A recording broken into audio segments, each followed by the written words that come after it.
We love as men and women, as sisters and brothers. This love also is rooted in community and is necessary for community functioning. Love, romantic love or whatever love, is not a selfish undertaking. And it should not be perceived as something just between you and your partner. It moves beyond that. It's going to influence more people than just you and your partner. It's going to influence the community itself. And consequently, then the community has a right to concern itself with the so-called nature of love. Love, along with the related concepts such as oneness. And we see people wanting to get a sense of oneness when they're in love, unity, uniting, being together, identity, identifying, becoming one with the person you love. It becomes interesting. We talk about love in terms of blood relations. And yet the person you marry is really not your blood relation in actuality. But yet somehow that love, if it's right, becomes as strong or sometimes even stronger than blood relations, you see. So because love tends, as we see it in this culture, to unite and bring about identity between two or more people that goes beyond their biological relatedness, that often is stronger than their biological relatedness. Love, along with commitment, caring and sharing, belonging, relatedness, commonality, having things in common, is that which creates a community, is that which supports a community and maintains a community. So then the thing that keeps a community together is, of course, the nature of love that inheres in its families and between its families. And ultimately, the nature of love that is put out toward the community itself and toward one's people. And all of this influences the nature of romantic love. When you want to destroy a community, when you want to destroy a people, as we will talk a bit about later on, you destroy the nature of their romantic love, destroy their ability to love one another in a healthy sort of way. And we will see. When you see and you think about the problems we have as people and as individuals in loving each other romantically, you must recognize in good part that problem and those problems have been set up by a political social system. Because we shall see that love, the love that we have for one another, is the greatest threat to the people who rule over us. And it is necessary for those people who rule over us and who rule over African people the world over, if those people are to stay in power, they must destroy our ability to love each other in a healthy sort of way. This is why, even if you're concerned with your individual love for your boyfriend or your husband, you cannot separate that love from what is going on in the world, politically and socially, because the nature of that love is defined by political, social circumstances. And if you can't understand why you have problems in your love relations, perhaps a good part of it is because you have not taken time to understand the nature of the political, social situation in which you live, because you have been made to think that your love is merely the concern of you and your partner and not rooted in what is going on in the world.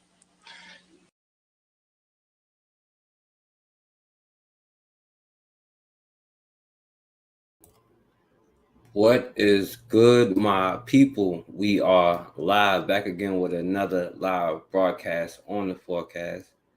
And I'm back with Cassidra. What's going on, Cassidra? What's going on for a cast? That was good. That Yeah, was good. Yes. yeah. Shouts out to Dr. Amos Wilson. Shouts out to Black Megas. You got ripped off in the building. Shouts out to Matron. She in the building. I appreciate it.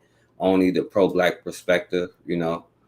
Um, and I know we've been talking about creating legacies and back to business, but we decided, I know Consider had a good idea. We should talk about um you know black marriage and stuff like that within our communities, and so what, why do you think we should talk about it? Like, why do you think that's like important, Consider?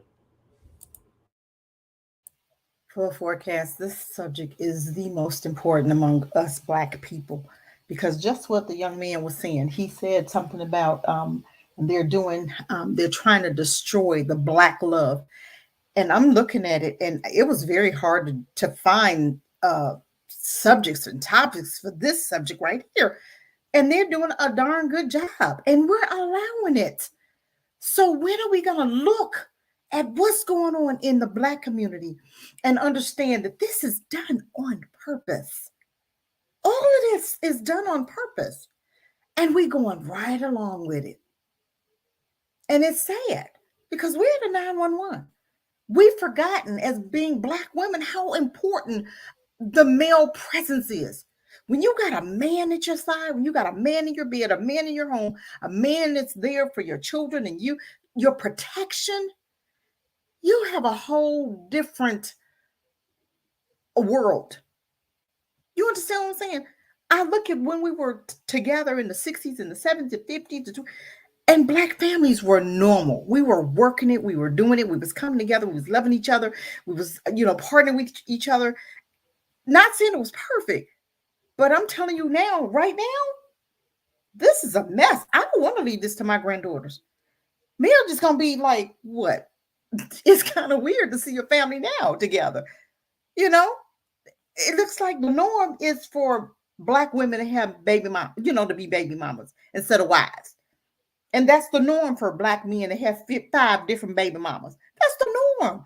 That's not the norm, people. That's dysfunction. And we don't even know the difference. That's the sad part of it. And we're not even trying to fix it. That's the sad part about it. Go ahead, forecast.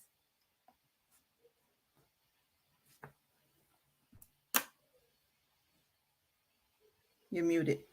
Can you hear me? Oh damn, my bad. I was muted. I'm sorry.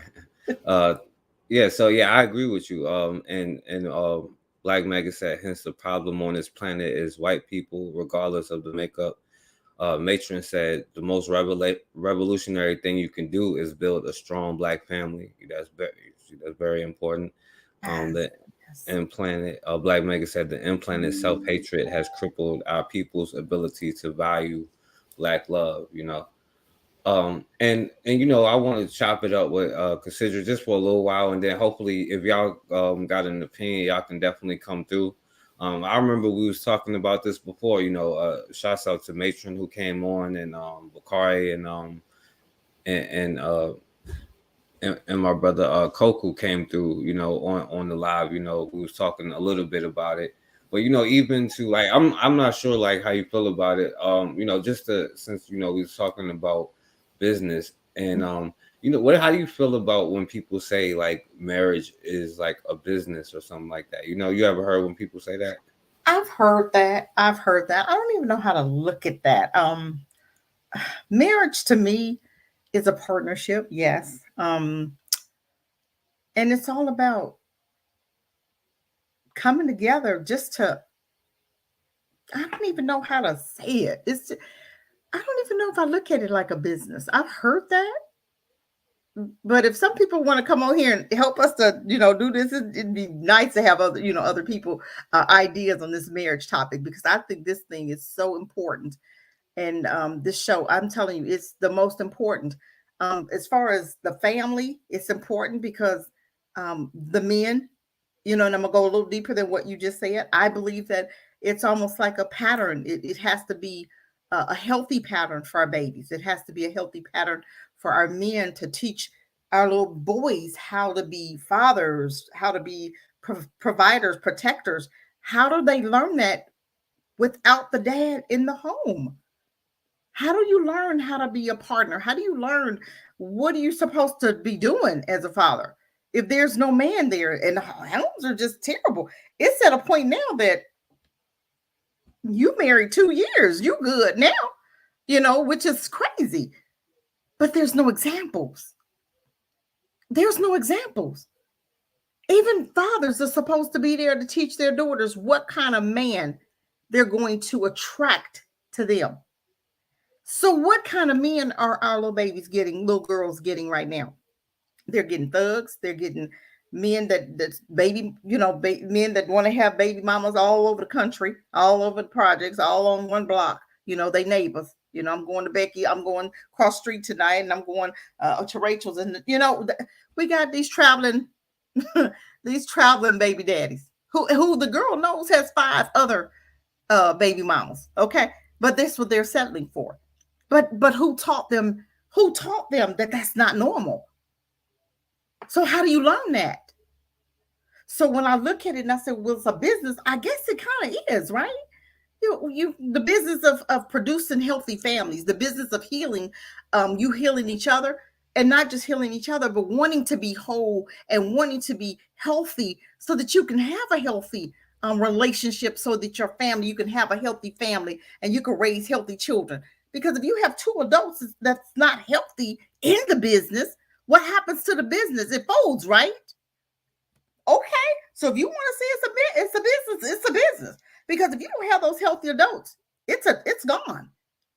If you don't have 2 healthy people running a business for real, that business is not going anywhere.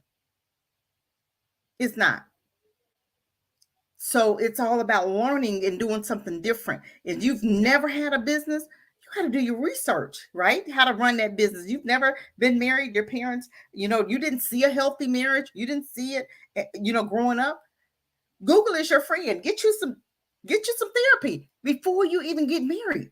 It's about doing the work before you say I do. We're not doing that.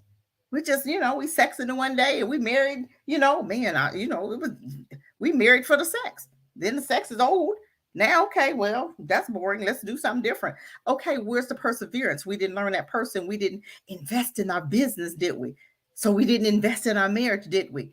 We just jumped into the business, not researching the business, not researching how to do the business, not researching how to run a business, not researching what's important, what's most important in the business.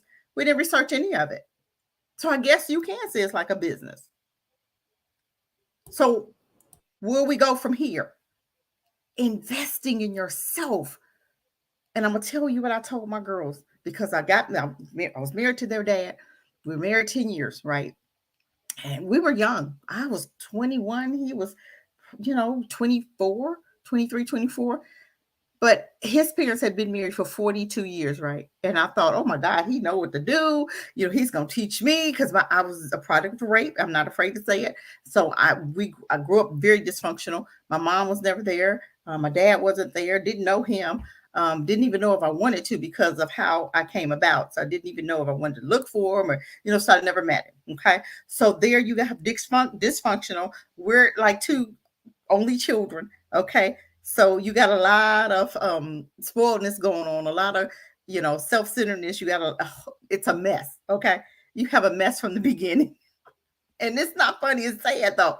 So you got these 2 people trying to come together. It was a horrible mess, because I didn't know what a family, what a father's job, what a dad's job, what a husband's job was. I didn't know any of that. So I'm guessing. I'm guessing he had his dad, but his dad was, alcoholic. His dad was, womanizer. He didn't see a whole lot of stuff. So I'm putting up with all of that. The alcohol, the drugs, the women. I'm putting up with all of that for 10 years. And praying every day, oh Lord, please help this man get, but understanding me, why did I attract that? I had to look at me. What about me attracted that to me? You understand? So long story short, my girls get older, and I tell them, hey, before you do anything, I need, for both of you guys, I had 2 girls, I want you guys to get counseling, get some, get some help. Okay. I didn't want them to draw on that dysfunction. I didn't want them to see that. And he ended up dying. So, we married 10 years, divorced. 5 years later, he died. Okay. So it was all dysfunctional, right? So that was my thing. My oldest didn't at first. So what did she attract? The same thing her dad was, which hurt me, because I saw it. And I couldn't tell her because I didn't want that to push her more into him. And I was hoping and praying that it, by me being solid, that it would take her another way, but it didn't. They ended up marrying and blah, blah, blah.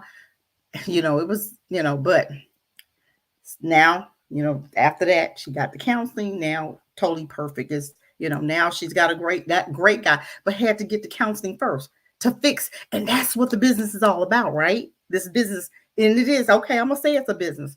It's about us preparing for the business, putting the work in at the basics, the foundation, making sure you got a rock solid foundation for this thing to work. Because if you got dysfunction, it's gonna be dysfunctional. Period. I'll pass my mic.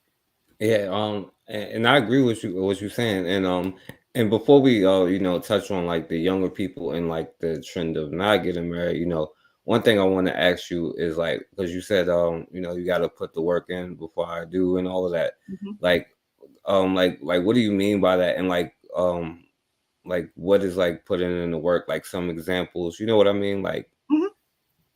For me, putting in the work is you actually doing how you go to the gym and you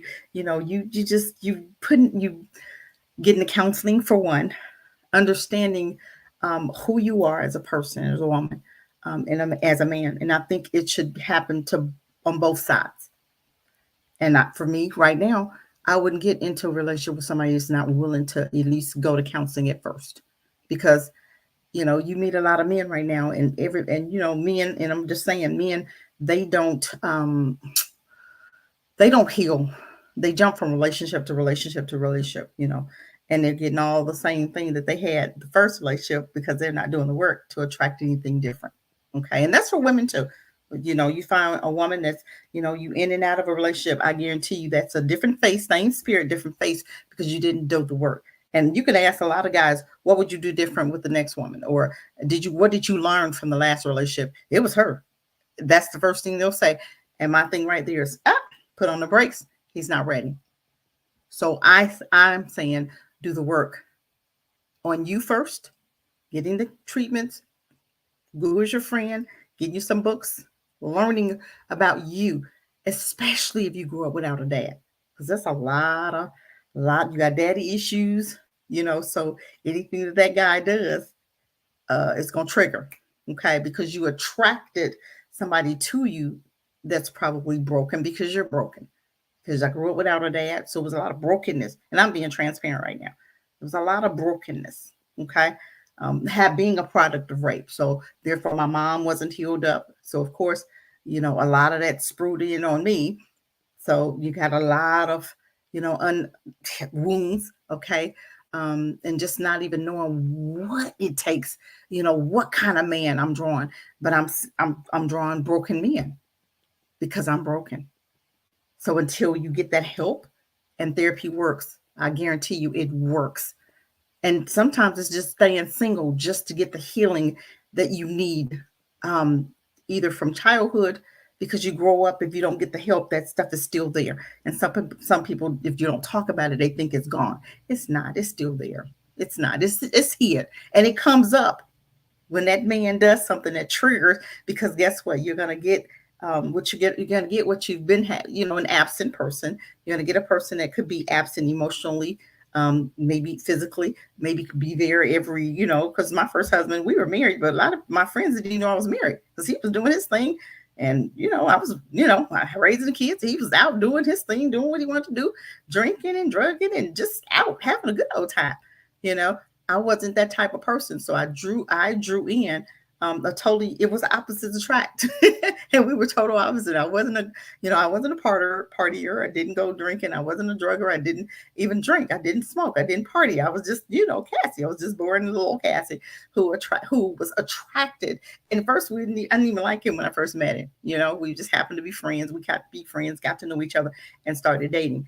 But that right there, I was seeing some stuff even before I married him. I was seeing stuff. My mentality was so crazy. I was like, well, if I didn't like him, I'll just divorce him. Ain't that crazy? But that was my thinking. That was some very stinky thinking. Who thinks like that? If he don't. But how many other people think like this? We think like this all the time. You know what I'm saying? So when I say put in the work, you got to put in your work. You got to do the work. You have to stay single. You have to understand the hurts. You have to heal those hurts from childhood. And we never do that. We stick with those childhood hurts and we keep moving forward.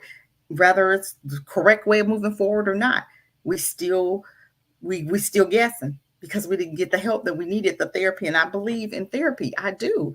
And I believe in it not just for a minute, but for a season until you feel, and it could be years because you got a lot of hurt in there from childhood if you're really honest. But some of us don't want, we're not even ready to be honest. We want to just keep blaming him or we want to blame her. But what about blaming yourself and fixing you? So when you see that you fix, when that husband or that wife see you fixing you, guess what? They're gonna want some of that. They're gonna see the change in you and be like, man, I can't stay like this. I'm just saying I don't want to stay broken if I'm seeing my husband doing the work. Or hopefully if I'm doing the work, my husband will see and he'll want to do the work. But it's us doing, like I said, therapy, reading, quiet time, just spending time with older couples that's doing this thing, and you see them doing things. You may let them be your mentors, but just changing your mindset for one, and understanding this is not working. This is broken. I'm broken. I need help, and being honest about it. I pass my mind. I'm not trying to have all these long answers, but I'm just trying to cover all bases. No, that's good. Like that's real talk. You know what I'm saying? And a lot of people don't realize the things that you got, because you're right. When people be like, yeah, what happened, you be like, oh yeah, well, this person did such and such. And then you never really stop to ask, like, yo, how come I keep getting a person this way too? You know what I'm saying? Yep. Yeah, So the same thing that looked the same way that you just had 6 years, and now he's acting the same way, and you're like, oh my God, I got the same. Why? Because you didn't do the work, you didn't heal.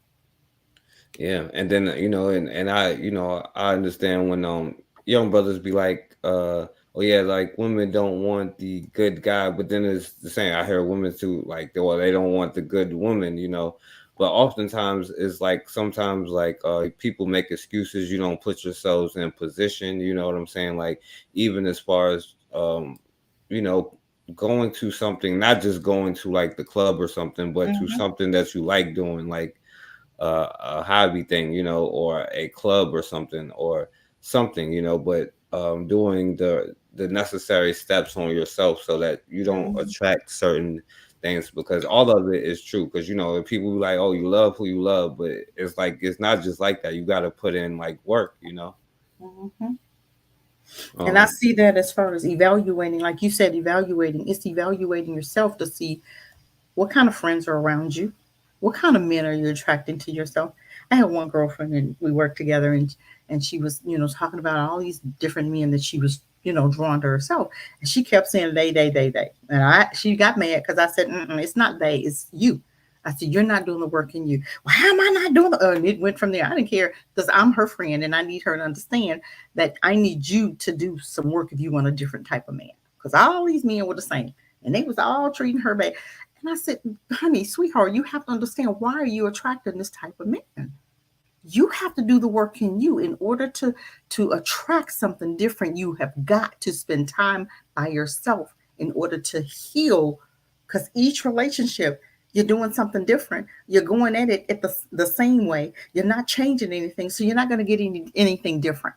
If you go into a relationship understanding what I'm not tolerating, what I'm looking for, who I'm looking for, what he has to bring to the table, what am I bringing to the table, what am I expecting, what do I need from him, you got to evaluate all this stuff.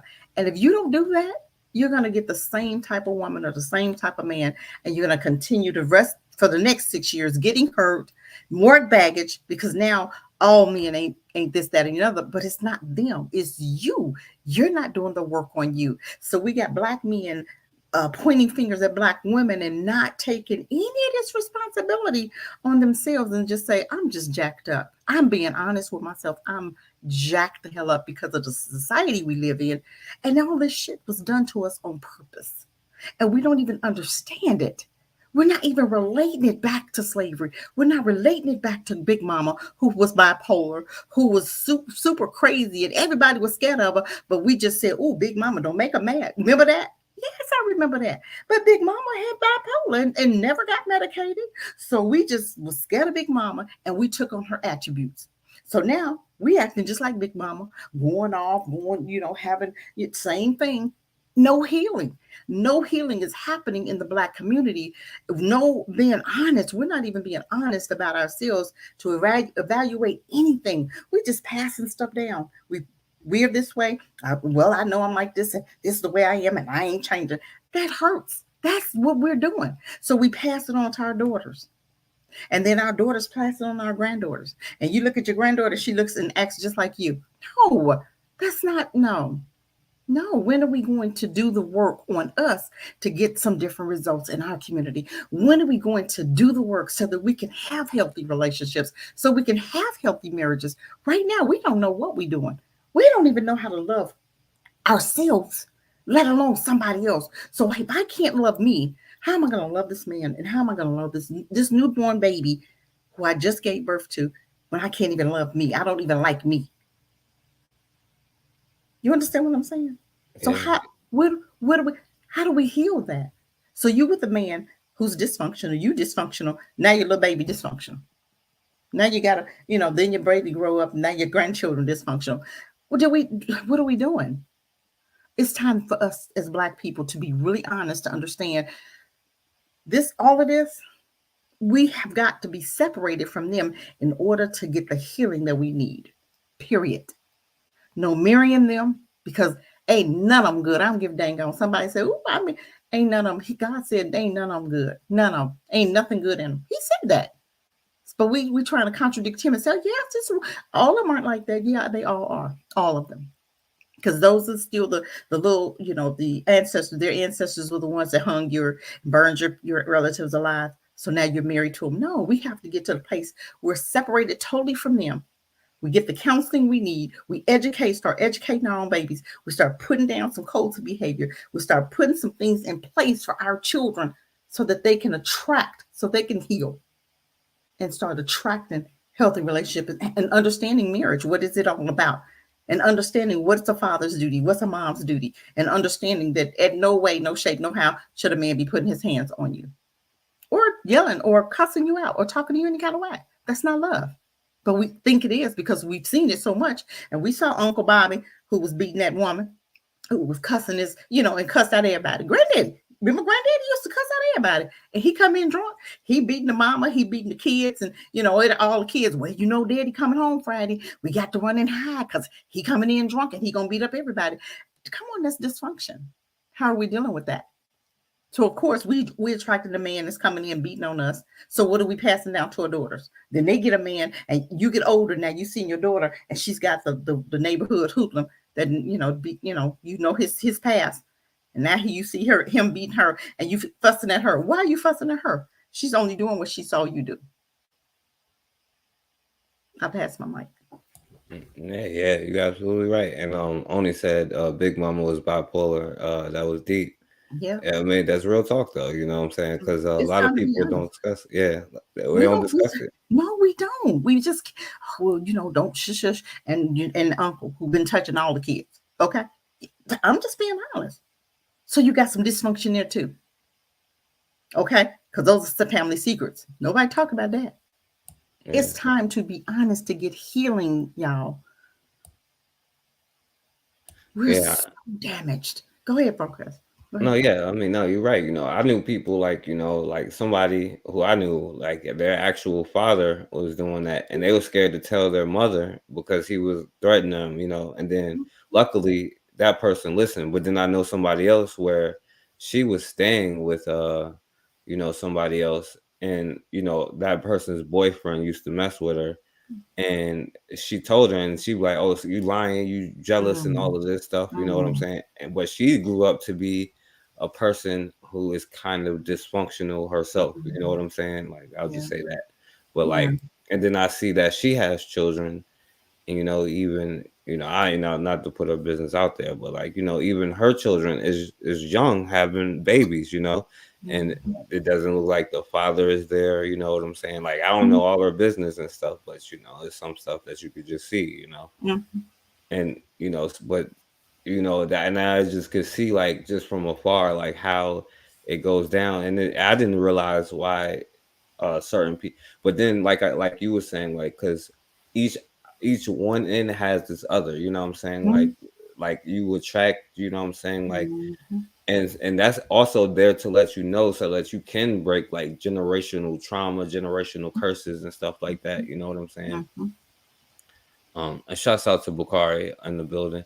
And I'm and if anybody want to come on and add to the conversation or ask questions or say something, you could definitely do that. And I wanted to show you talk about like with the younger people, like you were saying, it's not going on as much. So I was just going to share like just a couple like short videos. It was hard Yes. finding this videos for this. Absolutely.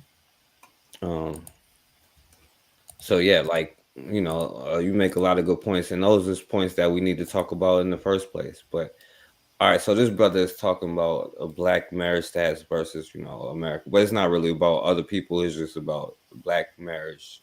Now, one thing we can say with absolute certainty that marriage has declined. It's been on a decline over the years. Now, according to data from the U.S. Census Bureau, it's been declining across all demographics. But this decline is more evident, definitely more evident in the Black community. In 2019, only 30% of African Americans were married. Now that was compared to 48% of all Americans. So there's an 18% gap. 2019, only 30% of African Americans are married. Meanwhile, 48% of all Americans are married. Why is that so drastically different? Also, going forward in the same year, we see that half or 50% of African Americans have never been married. 2019, 50% of African Americans have never been married. And that's compared to 34% of all Americans. 50% of Black African Americans never been married, compared to 34% of all Americans. What's going on in the Black community? What is it? Why do Black people get married at such a significantly lower rate? Is there just no one out there compatible? Is no one finding the one? Is there no woman good enough for these men? Is there no men good enough for these women? What's the deal? What's going on in the Black community that makes these numbers so drastically different than the rest of America?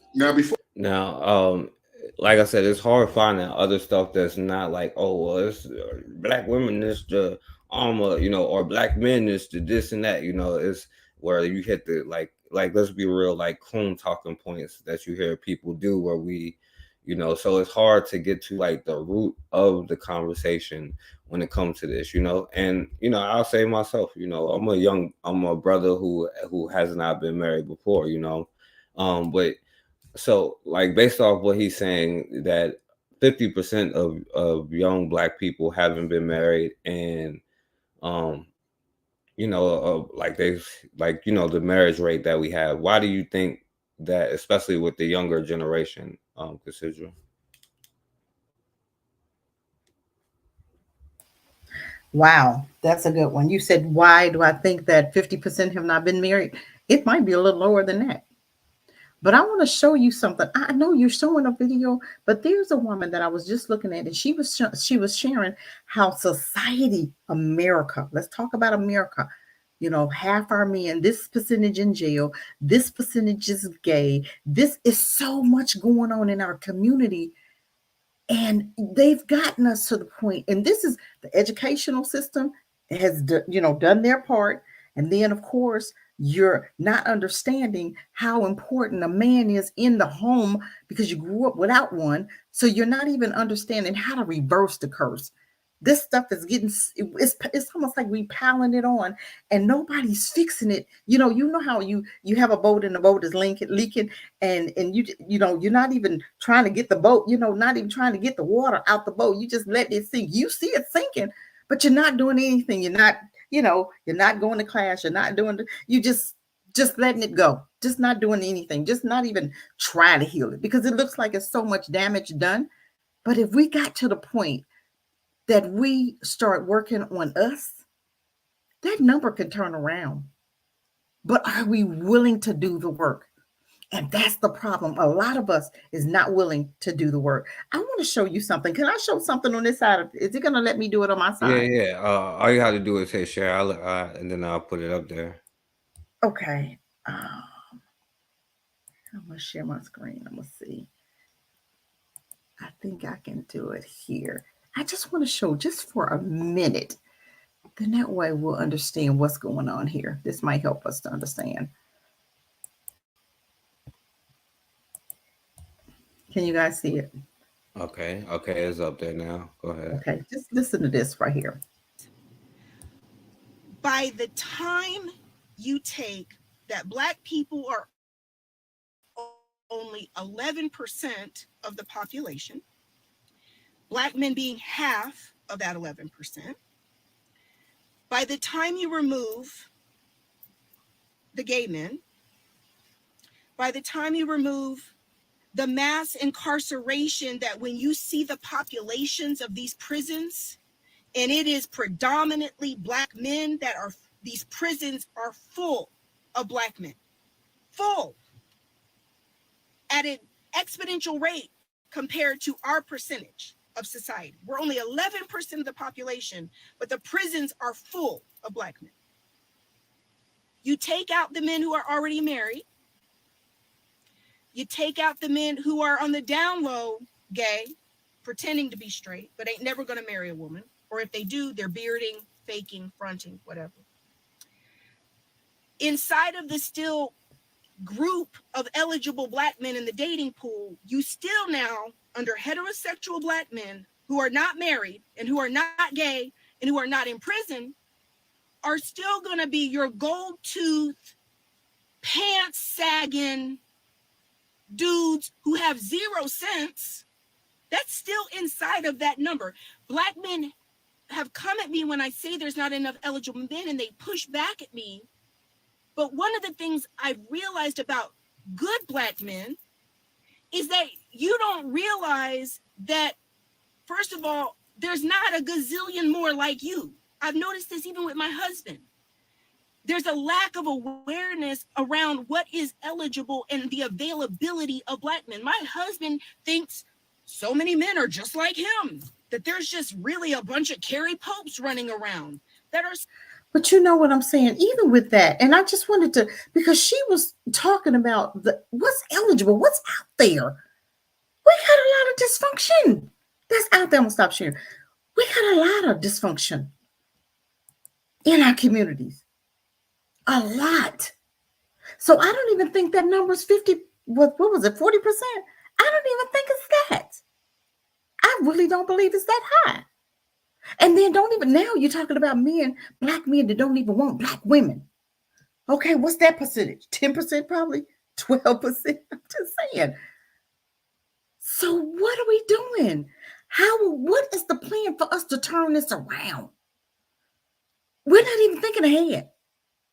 White folks so far ahead, they didn't thought about how we gonna tear these Black men up, how we gonna take their jobs, how we gonna make them useless, how we gonna make them unemployed, how we gonna stop them to death, how we gonna commit genocide like Israel doing to the Gaza. Okay, you think they're not trying that? You don't think that they're thinking that now? Oh, they so far ahead of us, and we ain't even prepared. We have not even thought about separating from them.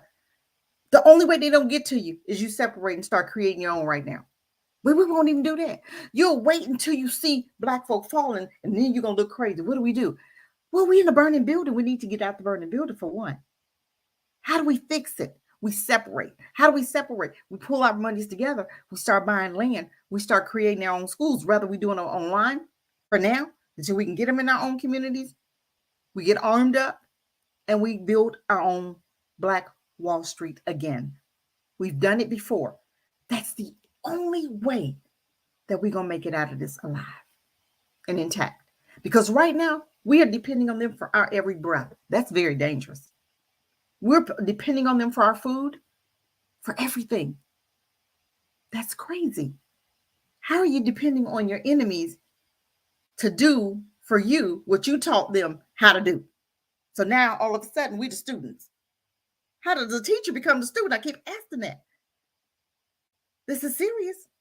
And we don't even understand how serious. Oh, they're not done with us yet. Oh, they're not done yet. They trying to kill up as many of our black men as possible. And then they'll tell you, go to a white man. Why? They're going to kill you. Why? Why do we even need one? Why do we need a white man? Then they're going to tell you how you don't need a man. Because I've heard black women say that, I don't need a man. Are you freaking crazy? Where'd that come from? Where'd that start? Where does all of this start? It starts from them. They poured so much into our community and they've mixed it and they've stirred it. And we don't even know how to decipher. It's so much craziness in our community. But it didn't start with us. But we just stepped in there and we took it over and ran with it. Dysfunctional or not. We took it and ran with it because they presented it to us. So when they presented, oh, it's good. White folk gave it to us. We good. No, we're not. Everything they give us is for our demise. We have not learned that yet. We're not learning their tactics, family. We're not learning their tactics. We keep repeating this generation after generation. What's the next generation? Where do we go from here? What do we see? Are we seeing marriage? I'm seeing a whole lot of homosexuality that we passing down right now to our children. Crazy. What's next? Bestiality or pedophilia? What's next? Whatever white folks say, because that's what we do. We don't come up with our own plans. We follow behind them. I pass my mom. Yeah, I mean, I'll say this, right? Because like you said, it's dysfunction, and like even right now, you go out there, it is pretty tough, and especially in today's atmosphere, and then just living, a lot of people don't have the resources and all of that stuff.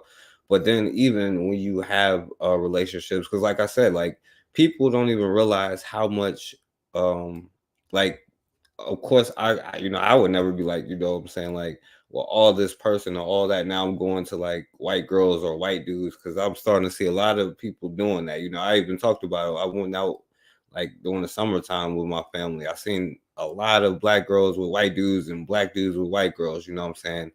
And it's crazy. But like even when we be having these relationships, like even in our with each other, right? Because like I said, a lot of women that I've met, they've had dysfunctional relationships with their parent, or they've had to deal with some kind of pedophilia or, pedo stuff, or like, what I'm saying, they've been violated. And then you don't really understand why you have a certain thing with it, you know what I'm saying? And even goes back to like when we talk about the brothers, like going out there to talk to younger brothers, and like kind of mentor, be example. And it's the same thing with women, older women going out there. That's what the black community used to do. There used to be women who had courses for like women who wanted to learn skills, even if they wanted to get a job, they would teach them, what I'm saying, the jobs they were in. But, these programs, like we got away as a community. And then when we see the dysfunction, that's like you was talking about, we tend to attract the dysfunction on both sides. And then you have a lot of people that feel left out, you know what I'm saying? And like I said, when it comes to the younger people, what I'm saying, like you, it's up to us to start leading by example. Because like, yeah, the dating is by design. That's what the thing, another thing that like makes me mad. Like, it's not by accident that it is the way that it is, you know what I'm saying? Or like how we are in position where, like, generally speaking, black men are economically behind. So it's more difficult. We just understand that's the way it is. And we in their system. And so while we're in their system, you know what I'm saying, that's some of the things that it's not, that's just a symptom of the greater problem. But, all of this goes into, because then it goes into that 50-50 discussion and all. Like I said, there's a business, there's a partnership, and whatever suits you and all of that. But so shouts out to Raw, shouts out to Bukhari. He said we have to talk to our youth to get to know them, understand them, don't always judge them. If we want to change in our culture, we have to change the culture, right? And this goes to like and I don't know if you want to say something, because I was going to show another one. You want to Go say ahead, I'm something? listening. Go ahead, I'm listening. Okay, so yeah, I'll let this young sister talk about like her perspective. I guess it'd be interesting to have like a younger sister, or if who's like unmarried, to be like, oh yeah, this is why, and another brother who's like not. I guess I could do that, but being married.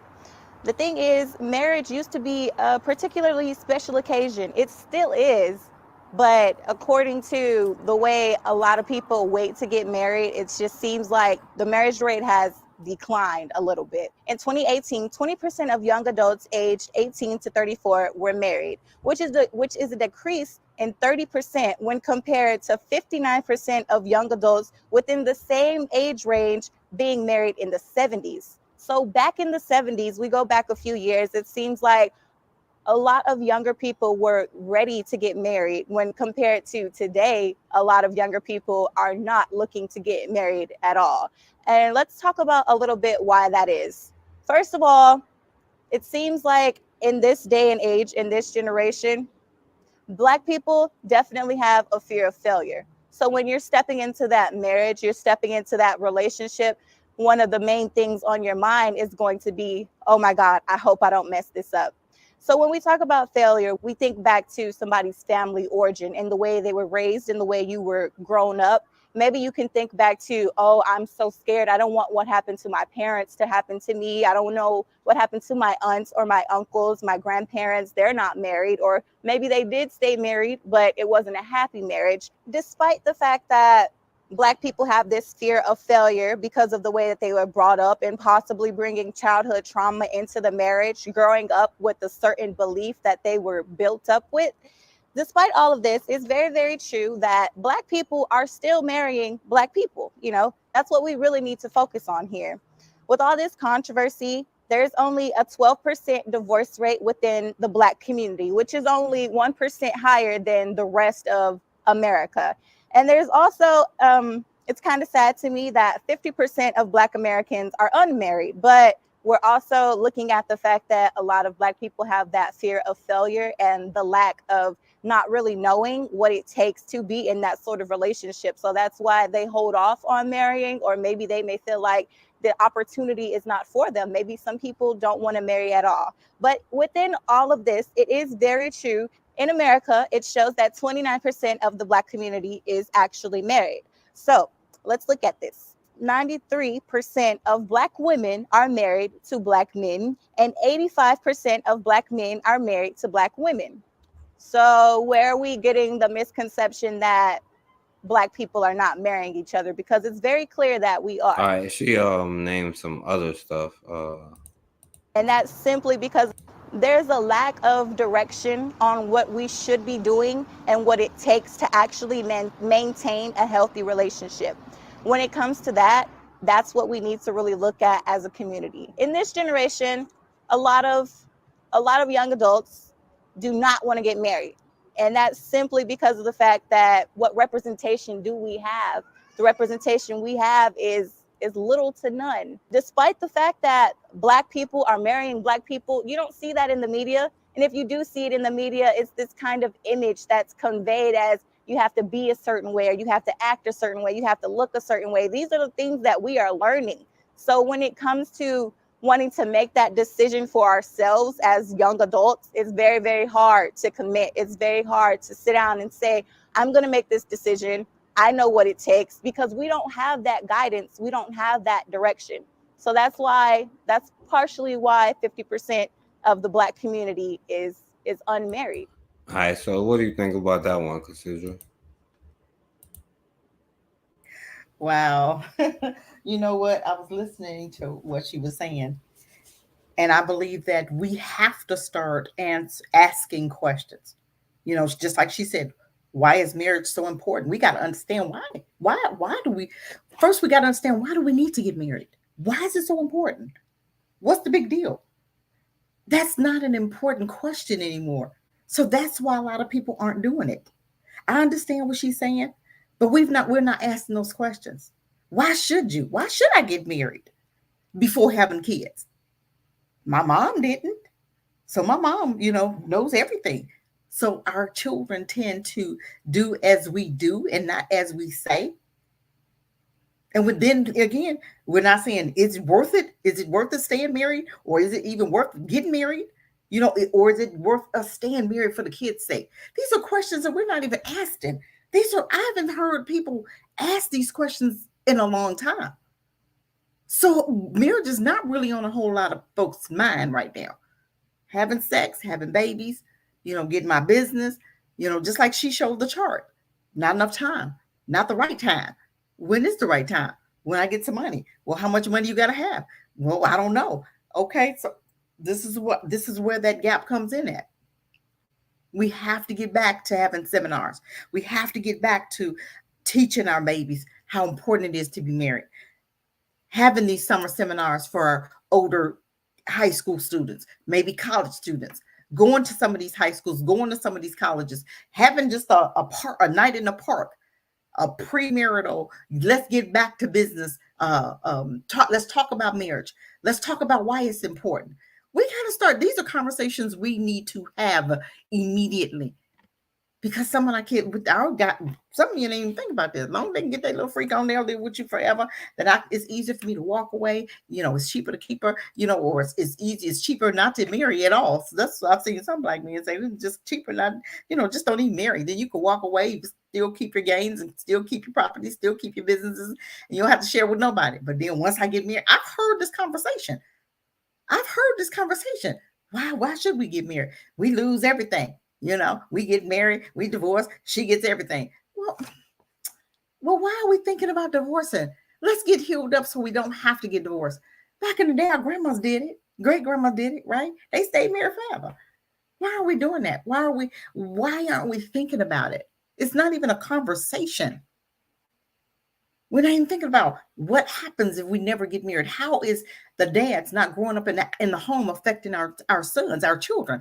You can see it. But that's not a conversation. We still doing that. We still have women that still won't let them men come and visit their babies, thinking they hurting them. You hurting your child. You're not hurting that man. You're definitely not hurting yourself. You're hurting the child. So who wants to pay for that? That child. Because now she grows up with daddy issue. He grows up being angry at you because he saw how when dad used to come around, how you treated him. He don't forget that. He saw that. That child saw all of it. So he's mad at you. And then you begin to see the attitude. You begin to see the anger when he's 10 or 11. That's usually when it comes out. When they're 4, 5, 6, 7. But when they get to be 9, 10, 11, 12, then you begin to see the anger. Because I'm missing my dad. Where is he? Why is he not here? That's a conversation that we need to have. This is so important. When you have a presence of a man in home, it's a totally different atmosphere. A lot of stuff that Black women go through right now, we wouldn't even be going through it. We're going through a whole lot of stuff because we're not recognizing and changing our behaviors. Ladies, we're not understanding what's it going to take. We're not understanding that we need to get the healing so that we can have better relationships. And I'm talking to the guys too. So why not teach this in school? Why not do some kind of therapy, mandatory therapy on our babies and on us? Once a night. This needs to be free therapy for us. This needs to be part of reparations. I'm just saying, therapy. Because we're in a bad way right now. Yeah. And only said that was bad math. But it's she was saying like, well, 30% of Black people are married, but 50% of Black people have not been married at all, and 30% of Black people have been married.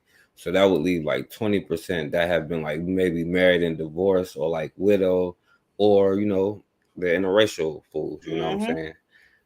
One of the passport bros who got married so they could get a green card. All that counts in the 20%. And she, which I skipped over, it was just a long video, but she was also mentioning the thing about baby mamas and stuff like that, you know, about single parenthood. And she was telling her story about how her parents were married, and so one of her standards is like, well, I'm not going to have a baby until I am already married, you know. And that's one of the things, you know, I would say, like, my parents got the house that they still live in when I was like 4 months old. They was already married, you know. And one thing that it does do is create stability. And you know what I'm saying, like, you, and it is important to have somebody at the house. Like for me, like, my parents still had to work and stuff, but like my grandmother was there running her own business where she took care of children, you know, and I was one of them, you know, who she also took care of, you know. So it's important to have all of these things. That's where it starts at. When you reach in the youth, it starts in the home, like we always say, you know what I'm saying. Like, who's going to have a better reach on the youth than their parents, you know, instead of when they're like going to school like 8, 9 years old, mad, cussing out the teachers, trying to fight everybody, or a teenager and trying to fight everybody or do crimes or hang out with the wrong people. You know, that upbringing, you know, where you see how a man is, like, you know, if you're a son, you see how if your parents have a healthy relationship, you see how your mother treats your father, you know what I'm saying, and how your father treats your mother, and then you emulate that more than anything, you know what I'm saying. And a lot of times, the young people, they have this hurt, this anger, you know what I'm saying. If you ask them, like, what, like, yeah, they'd be like, forget my family, because some crazy goes on within these families, you know, that people don't talk about, you know what I'm saying. But and okay, so, and y'all can because I definitely would like to hear another brother come on here, because maybe I didn't represent right, you know what I'm saying. Or another sister who want to come on here and talk and add to the conversation, you know. Even in Let the me put, midst of waiting on them, let me show you something. I'm going to share my screen. I want you to just see this little piece, and then let me know what you think. Hold on, I'm going to try. In the meantime, they can get ready to come on. You always have to figure this out. Y'all bear with Cassie. Let me see. It's right here.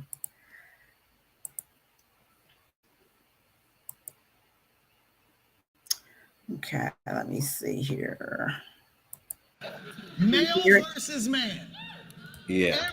Every man that you meet is a male, but not every male that you meet is a man.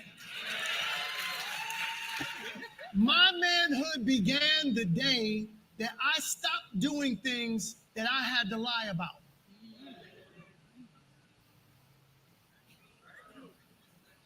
Once I got to that point, when I began matriculating into my own manhood, there was no reason for me to have to fix her, because my business became about me fixing me. Now, I am the leader of my house, period. With her sitting right here, with her someplace else, it don't matter. That's not a discussion. My job as a man is to do what I was supposed to do when God created me. His intention was for me to lead my house. Don't applaud yet. I didn't become the leader of my house by telling my wife what to do. The reason why I'm the leader of my house is because I show people what to do. I just do it, and then I do it to the degree that is so good that I got to make it attractive, so my wife looks at it and goes, I need to do that. So that my kids go, I need to do that. My brothers, let me tell you something. Don't let nobody tell you nothing different. You are the key to your house. No disrespect to my sisters. You are the key to your house. Because when you leave, the nature of that house changes. We got a bunch of brothers in this state. The gang violence is not because we got mothers that abandon their children. The number one problem we have in this society is we don't produce enough men that produce men. Our number two problem is we don't produce enough women that know how to readily identify the difference between a male and a man. So they think that they're being partnered with a man because he's wearing the uniform of one. He got on nice shoes. He got nice pecs. He got the accoutrements of success. He got a nice hat. He got a nice car. But he still lived with his mom. You are in relationship with a male that is wearing the uniform of a man, but stuck in the mental capacity of a boy. This book is going to break down for you what the difference is. Hi, Oh, I'm Will with Jesus. R&R Tire Express. Let me get through this. I don't know how to get past. Okay, let me skip it. Hold on. Let me see.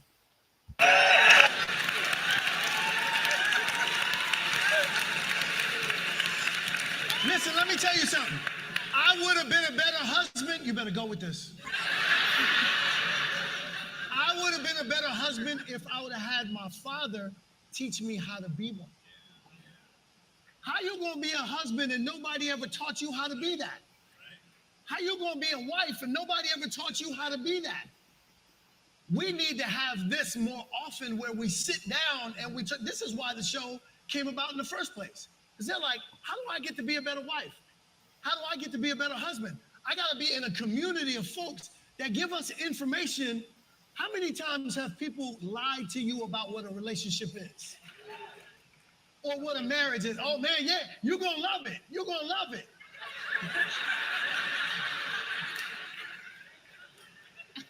If you don't get skill sets about how to do a marriage, you will want to either kill yourself or kill your partner without skill sets. And that comes from a lack of information. That's why this is so necessary. You need that information. Well, let me see this. I'm gonna stop sharing now. What do you think about what he said? Yeah, you're right. Everything takes skills. You understand, like, is a man who will teach you not only how to deal with women, the right women to deal with. You know what I'm saying? Like, I'll be honest with you, a woman can't really teach a man a boy how to date, become a man and how to be the correct things, and it is irreplaceable. And listen, we need extra skills, you know what I'm saying, these days, because it's just crazy because like we leave out even the point that we have more options and stuff like with social media and stuff these days. So like way more stuff is way more available. And some people only live through people online, you know what I'm saying? And if you don't have the right skills to communicate with people, you know what I'm saying? And these are things you do have to learn. I'm one of the people who like I wasn't one of the people who's a talker who go up to everybody, you know what I'm saying? I grew up like an antisocial person. And I literally went out there and like talked to everybody, like, hey, how you doing? And you'd be surprised how many people talk back to you and how many people don't. But more people than not, you know what I'm saying, they'll talk or speak back to you. And that's just for young people who be like, yo, I'm scared to say anything, to just go up and have conversations. Because one thing is like, that's a part of what we was talking about, having communications with people, you know what I'm saying? You learn different things from different people. You never know who is who. And it'll been a lot easier if I had learned certain skills, you know what I'm saying, as a young person. It's just like learning anything. Like a baby could learn, or a young child can learn more languages than an adult could probably learn. You know what I'm saying? So if you learn certain skills at a young age, it affects your life all the way down. And like, like I was saying, a lot of that stuff is just important. Just having a role model to know what to do. We'd be like, why do we pick so many messed up leaders, or because we are used to dysfunction, and we don't pick them by accident. And all of this stuff doesn't happen by accident. We see the importance of having a father and a mother, you know what I'm saying? That's probably why nature decided you have to have a mother and a father to have a child, because you probably need both. So all of that is important information, because like, yeah, people, and then when you get married, that's why I was saying, like, when you do it at young, like 17, 18, 19, by the time you're 30, you probably hate the person, because you don't have any like life skills. You know what I'm saying? Like, and I think that people should, you know what I'm saying, travel together, do things together, be in situations together.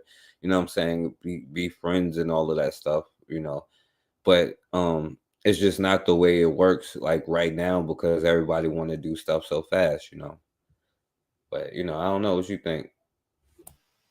Well, I do understand, and I do agree when you said that a woman cannot teach a little boy how to be a man or a father. We can't do it. You can't even teach son how to pee. Okay, I'm just saying we have to. If you decide, okay, you're gonna separate. I think women have little babies. Not, I always say this from 0 to 9, and then when he gets 9, okay, Dad, here you go. I believe that, and I'm gonna believe that until I see something different. Because what I'm seeing now is not working. You got women, we've put our characteristics into our sons, so we got a whole lot of boys switching now. You know, but until he sees a dad and understand what that position is or what that father is there to do, this is why a lot of marriages aren't working. Until that young woman sees a dad and what his position is and what he's supposed to do, how's she gonna know what to draw to herself? So we drawing a lot of crazy dysfunctional stuff. Dad wasn't there, mom was just there, and mom was either dating these ratchet men or whatever. Well, when a good one came, she didn't recognize it. He was boring or he was a square or whatever. So she threw that one away, and that was the one she needed because that was the one that was going to bring structure to her home. But she was so dysfunctional, she didn't recognize it. So we got to fix it. We got to fix it. Just like he was saying, you have to get that information. You have to stretch out, reach out to mentors. That's why I think that we need to have men groups that these young boys can go to. I remember how way back in the day, our church, way back when I did go to church, we had a men's group, and they had the little soldiers. They called them soldiers, something I can't even remember what they called, but they were teaching them, and they would come there on the Saturdays, and they would go take them camping. They would have football and basketball. They was teaching them, but then they also would sit them down and have the men talks. Things that those little boys was going through that women, I know nothing about some of this stuff, the guys go through. I have no idea. I wouldn't even know where to start. I didn't have boys. You understand? Yeah, So you gotta start with getting them little girls pregnant. That's what you gotta start. exactly. So that's a conversation right there. Okay, what happens? Ninth graders, they getting, they ooh, we gotta get to see this girl and get this. Okay, so what happens? Are we dating in ninth grade? No, we're being friends. You're understanding. You're getting to learn. You're getting to know because you're not ready to date in ninth grade. What are you doing? But I see kids dating sixth and seventh grade now. I'm like, what in the world? I must be behind time or something because they're not ready. That's fresh meat. That's what it is. Be friends. Understand. Get to understand who you are. Get to understand your body. What kind of person are you drawing to yourself? And mothers, you have to be aware what kind of men are your daughters who's in sixth and seventh grade who shouldn't be dating, but they're dating. Find out what kind of little boy are they dating. What's his personality? So that we really need to get her girls some training, or do we get them some therapy early, so that we can change some of that behavior. I mean, it's time to deal with some real truth here because some of these little boys are just something else, But whose fault is it? It's our fault because we as parents, we're not showing them or no examples to our little girls and guys, no example to our little boys. Okay, dad's not there. He ain't even thinking about being no example. He over there still trying to get cootie coo from whoever over there, whoever gonna get to him, instead of being at home or going to get his son on weekends or going to get that son and during the week. And okay, he goes back to his mom's house because he's old enough, and now I'm gonna take on that responsibility and teach my son how to be a man. My dad wasn't there, but I'm gonna do different with mine. And that's a choice. That's a choice. My mom was never there for me, but I totally turned that thing around. It was a choice. I was reading books. I was getting all kind of seminars. I wanted to understand how to do this right way. I could have repeated the same old dysfunction. I said, no, I'm not doing that. I'd never heard I love you from my mom ever, and still even today. Still today. But it's okay. But I show enough to my daughters because I did totally different. Because I wanted something different. You have to want to do things different. I could have sat up there and did the same thing my mom did. Never been there, dropped me off at every aunt's house and cousin's house and I spend so much time with my cousin. Mom come, when she was off, and that, you get 1 or 2 days off, then you go back to work for 5 days and don't work no overtime. I may not see her for the next time because she worked through her off day. So that was 2 weeks. Okay. So you have to understand, you got to do it different.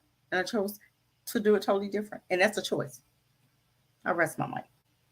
Yeah, and and I'll show like one or two more things before we get off here, and then you can show everything else. But and one thing I think, in my opinion, like understanding that people making a decision to have a child instead of just happening to have a child is completely different, because when you make that decision, because like like, and I agree, if it's that situation, then yeah, like you got to send a young boy over there, but like you're missing all of those younger years. Like when you like your little boy, you see your dad doing something, or like you go outside to play basketball with him when he's there. You know what I'm saying? Or like you said, like like your mom doesn't have to work all the time. You know what I'm saying? Even if she has to work, because we understand how it is. But like that's a decision that, what I'm saying, you have to make as speak. Can I be with this person for at least 20 years? You know what I'm saying? I'm pretty sure if we get divorced when he's 20, he'll understand and he won't blame himself. You know what I'm saying? But it's a decision and not something that just happens, and I think that's one problem. And then, once children have children, it may be a wrap, so And even with that, I believe that we wouldn't have so much molestations and child rape and trauma happening to our children. You got these men that are pedophiles, and they're waiting for these young girls with these young babies to ask them to babysit. They're waiting. If you see a man that's really willing to babysit, something wrong with them. I'm just saying, because you have a whole lot of men. Their own dads don't want to babysit. So you see a man that's volunteering to keep your son or your daughter, your eyes should go open, your ears, your them antennas should be like, hold on, what am I dealing with here? You know what I'm saying? If he volunteering, and see if dads were there, even if y'all separated, you still work together. I'm gonna work days, you work nights, you keep the kids. When I get off, I'm gonna come get them, and you go ahead and go to work. We still have to work as a team. So therefore, there's no babysitter needed, right? Because dad is gonna watch him while I work. I get off at 2. He goes to work at 3. I go to get the kids. He on his way to work. So we tag teaming. What's wrong with that? That's how you can see, it's things that we can do to stop all of this. But are we willing to do the work? Are we willing to put our children first? We treat our kids the way they treat us. We put them at the bottom of the totem pole. We work 16 hours. What the heck you doing working 16 hours? Who's having that communication? Who's having that the quality time? Who's raising those kids? Once you leave those kids alone enough, they're beginning to get a taste of what they call adulthood, because mom is absent. So I got to be that mom. I got to be the little dad of the house. You know what I'm saying? Have you seen that 7-year-old just taking care of the 2 and 3-year-old, or the 9-year-old is taking care of the 4 and 5-year-old? Okay, he's getting a taste of that independence. He's getting a taste of, well, I'm here, I'm the parent, I'm the dad. Well, mom's not here, so he's taking on that adultship, right? Okay, that's hard to give up. You're giving them a lot of freedom. It's hard to come back and take that back over once they've been doing that for a while. You can see 11 to 12-year-old, 13-year-old, they've been doing it now. You come home now, they want to still tell you what to do now. Hold on, back up, bud. We're not doing that. But Right. Here we go, talking about dysfunction again. Okay, but the mom will allow it because he's the man when she, you the adult when I'm not here. He's 9, so no, he's not anybody's adult. But Yeah. this is the absence of a father. We gotta bring those dads back. It's time to come on back home, fellas. And You got consider kids. they be like, yeah, you better not open that door for nobody. Okay, man, and you didn't either. You shoot, you didn't even. Everybody was quiet. Somebody knocking the door. Shh, everybody got quiet. You could hear a pin drop. You can hear. I'm telling you, but we got to get back to that. Now rest Yeah. my mind. Uh, They said mentors do that stuff too, pastors too. So do like, even these preschools, like when they send them to these schools and stuff like Mhm, that. mhm. So yeah, be with their fathers. Yeah. Of course, So they do mentors, and just like just like Proback was saying, yeah, you're still gonna watch, yeah, but you got to start somewhere. You can't be so afraid, and those men in the group are being held responsible. So you vetting everybody that comes into that group, and you catch one doing something, you take them to the backyard, and you have your way. Seriously, I mean, we cannot be so afraid of the mentors and the pastors. Some of these people know what the pastors doing. You think they don't know? And ain't nobody dealing with that because he is the man of God. I don't give a damn. If you see him doing something, you supposed to take his ass to the backyard and handle your business, man. You are holding each one. This is what you're saying. Okay, now we doing this mentorship. I don't want to see no hanky panky. If I even think you doing something, I'm gonna step to him and I'm gonna handle my business. That's how you handle that. You're not gonna sit there and just trust everybody that's coming in. Yes, you're doing a background check, but you still watching. You still making sure that everybody is doing what they supposed to do. And ain't nobody taking no child to another room. We stand in the same room and we're going to handle our business together. 2 men, one got to go back, 2 men going to follow. Seriously, it's things that you can put in place to stop all of this. So we're not going to be afraid of mentorships. We're not going to be afraid of them coming to the church and getting the teaching training, but you're going to keep your eyes open. Yeah, you at the church, we're going to still watch and pray. With our eyes open. You know what I'm saying? So yes, I rest my mic. yeah, definitely, and I do agree. Be like men, your fathers is still the most important. But yeah, definitely with the mentors. But let me play this next one, and then the next one after that, we'll get off of here. But oppression in Africa. We often examine episodes of terror and oppression in African American history. But what can we learn when we explore slavery, Reconstruction, Jim Crow segregation, and the modern day policies of welfare and mass incarceration for their impact on Black love and marriage? Among the systemic impediments to enduring Black relationships are 3 unmistakable culprits: inherited poverty and wealthlessness, the idealization of the patriarchal nuclear family, and Eurocentric standards of beauty. These obstacles, in fact, explain the astonishingly low marriage rates among Black women from all walks of life in America today. More than 70% of Black women are unmarried. And for the millions who prefer to be coupled, especially with Black men, their single status is not a reflection of personal failure.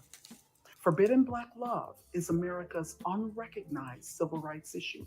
America's founding fathers had the wisdom to envision both material and immaterial benefits of citizenship, but American society was constructed to deny one of the most important facets of these tenets to millions of Black women: the pursuit of happiness through love and marriage.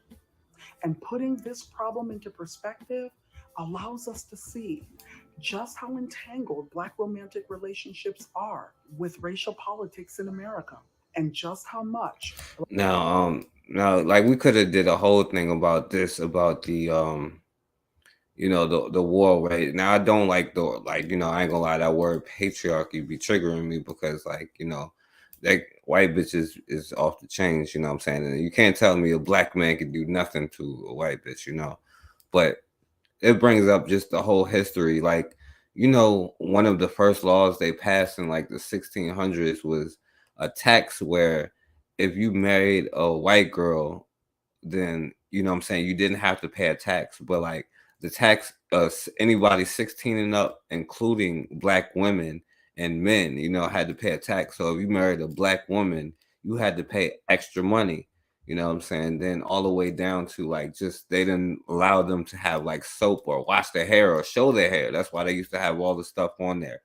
And still through all of that, you know what I'm saying? But I ain't gonna get to all of that. But what are your thoughts on that? The war that has just been waged on, the Black family. And it's a silent war. It's a war. We see it, but what are we gonna do about it? It's a war that we just jump on the bandwagon. We go with it because white folks, okay, well, it's out there. I see it just like a lot of this hatred between Black and white. Black men and women.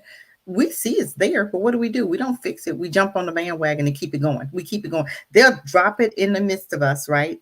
and they'll step back and throw the rock and have the hands right, and then you have some coon that'll pick it up and run with it and keep repeating. The more you repeat it, the more it's like a flaming fire, and it just spreads in the Black community. Instead of us shutting it down and being like, that's not true, Black men and women don't hate each other, that's not true, Becky is not better than a Black queen. You're going from a 10 to a 0. What? How in hell is that better than a Black woman when you got a piece of trash, don't even wash it?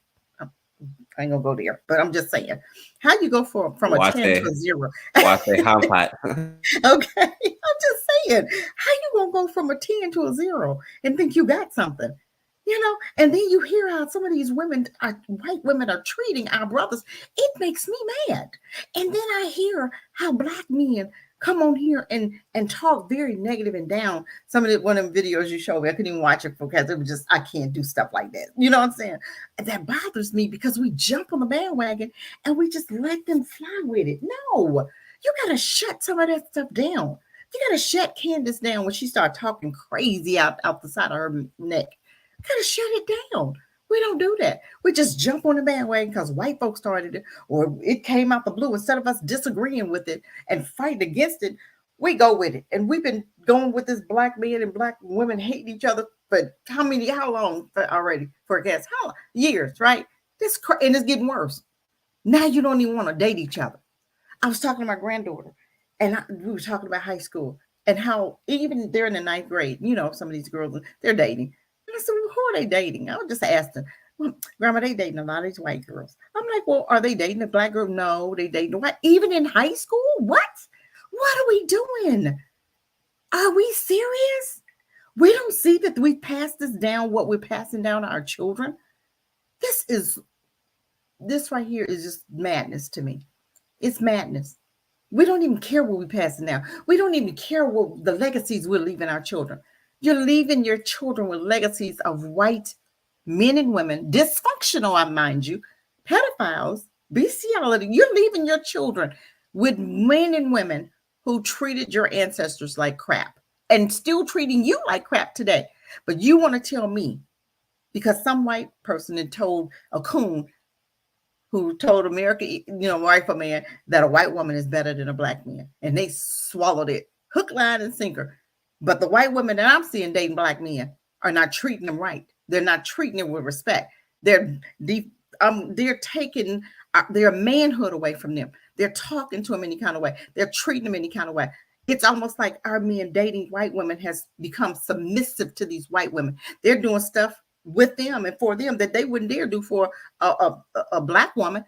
They'll date a 400-pound whale, but a Black woman, you won't even touch her. So what's going on with that?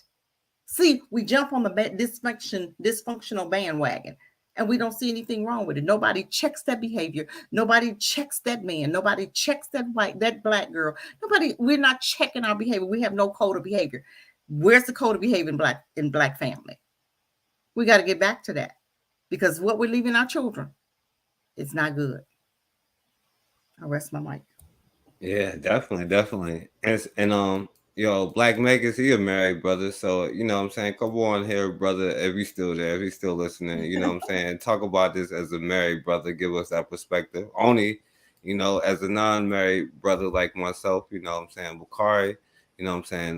Bakari was married, what I'm saying? He give us his perspective. Matron, come on here, give us the real, go in on how these brothers is out here, what I'm saying? And we have to start talking about this. We have to start talking about why our men aren't marrying. Why aren't you asking these women to marry you? We can't ask you to marry us. So why aren't you asking? What are you waiting for? Some of y'all have had some amazing women and have let them go. And you know the one only. I'm just saying, the one forecast. Yeah, we have to be honest about this. Because I know y'all done had some amazing women. And well, she just wasn't good enough. It's that one little oomph that she did that you was like, I ain't doing that. Nope, I ain't doing it. But then she's gone. And you didn't let that best one go. She gone. That best one ain't coming back. So now you're still looking for her replacement. And you'll never find it because you missed it. She's gone. So now you're going to be forever single because you're still looking for that best one that you had way back in the day. You're not going to find another one of her. So you're going to have to just settle, huh? So it's good to notice what you got. Get the training and the teaching and the healing and the therapy that you need to have a successful relationship. If you think one day I do want to get married, what are you doing to prepare yourself for that? Are you doing the work now? So when you meet that next one that's just as good as the one you lost back then, you might have that extra chance and you'll be able to recognize her this time. Are you doing the work to be able to recognize the next great woman that comes into your life? Yeah. Bakari said he had an amazing woman and effed it up. Yeah, and not to get personal or nothing, but you could come on here and as a lesson, you know what I'm saying, for how it is. Listen to the young brothers, yeah. Right, you know. So yeah, y'all come on here and I if mean, y'all it's time want to be transparent now. It's time to deal with some of this stuff to understand why or what are we waiting for? I seen Oni said at one time, "Hey, passport bros." Well, I don't want to be a passport sis. I don't want to have to, try. I don't want to do that. I want somebody that's going to want me because a lot of these ladies, and you go into these different countries, they think you got some money. So are you really getting a real true woman, or you getting somebody that's really after your money? Because a lot of these girls, you going to third world countries, okay? You going into some. Then these girls ain't got what you got, so your little 2 pennies is good for them. They'll take all your little money, okay? And that's what they're doing. They're dating you for your money, and you think, oh man, you got it going on. I went over there and got me I done got me a quarter. Well, honey, she's only after your quarter because she ain't got her own quarter. But guess what? If she had her own quarter, she wouldn't be dating you. Okay. Now I rest my mic. Go ahead. I ain't gonna say nothing about them black people coming up dead in Colombia and all that. I ain't gonna talk about that. And what about the Gambia now? The Gambia, them women going over there, that dude killed her for $1,000. What? $1,000? That was probably all she had. And he killed her because her $1,000 was his $1 million.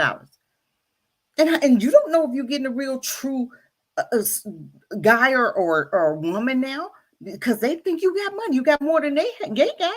They living outside. You got a whole apartment. That's more than what they had. My God.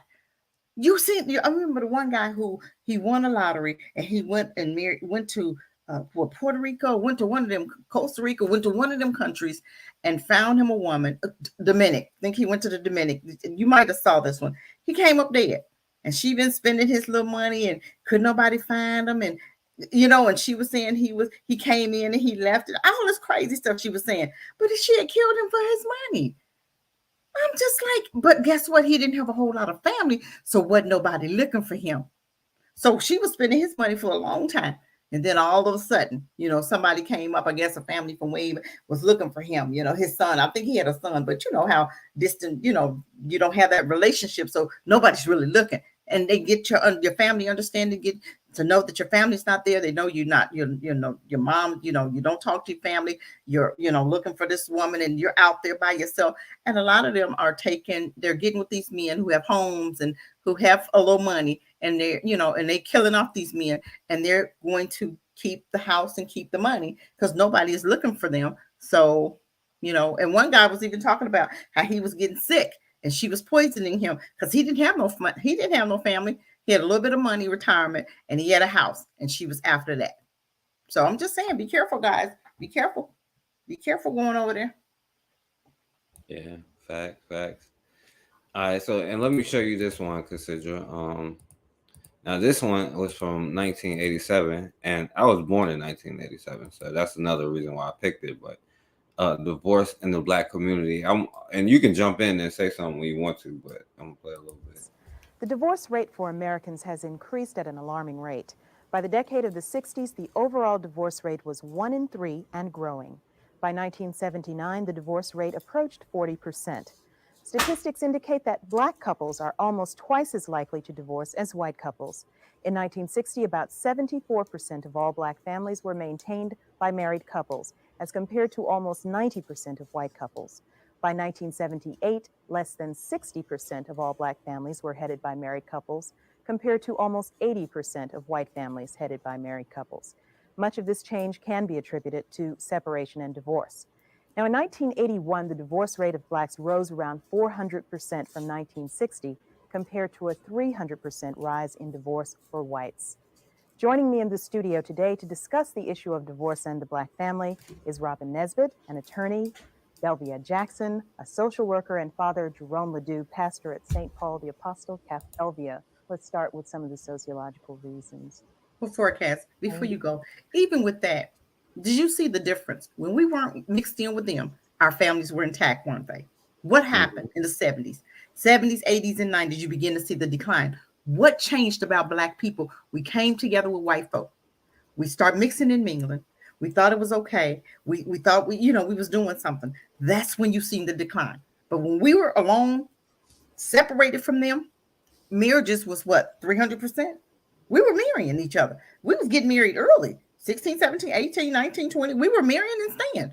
But soon as we changed the dynamics, start including them in our lives, now we can work with them. Now we can do this and that. What happens? Our marriages hit rock bottom. Now rest my mic. Nah, yeah, that's a fact. That's a fact. And and that's what we come to, like, because one of the things you've seen Black families sticking together and fighting for each other at a certain time, and you've seen Black men patrolling the neighborhoods. It's just we got to get back to that, Yes, it's mandatory. Mandatory. And Oni said he found a good woman in Tanzania. He got to talk more about how a good woman is helpful and a good man is helpful. Yeah, the basis, like Matron said at the beginning, the one of the most revolutionary things you could do is build a strong Black family. Yes, yeah. So we have to get back to that and stop thinking a white woman, a dysfunctional white woman, a piece of trash who don't take baths. Okay, and that's a known fact. I'm not sitting up here talking now. It's a known fact. They don't bathe. They got a whole lot going on with them. And you rather have that than a Black woman? That's mental illness for you. That's showing where our Black men is. That's showing where their heads are. You're gonna sit up there and compare a piece of nothing, somebody don't take a bath but once a year, to a Black woman. We gonna okay. I'm just saying, what kind of comparison is that?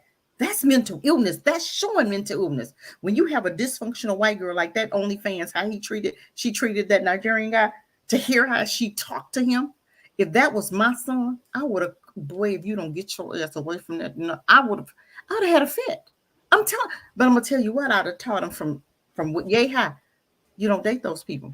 He would have never been in that house. He'd have still been alive today. I'm just saying. We have to start teaching and training our children who's dangerous, who's the enemy. If they were before, they're still dangerous. They're still dangerous. But we didn't lost our mind. We think oh man, oh my God. It's just the best thing since what, iced tea? I don't know. You can't say slice of bread. I don't know what the hell. I'm just saying. No, but it's not funny. It's messed up because, like, I remember watching something where the dude was like, they was talking about the white girl was on the thing talking to a Black dude, like, yeah, well, I don't wash my legs. He was like, what? And I wonder if I asked that OnlyFans brother, like, does the girl wash her legs? And he would probably be surprised that she would say no.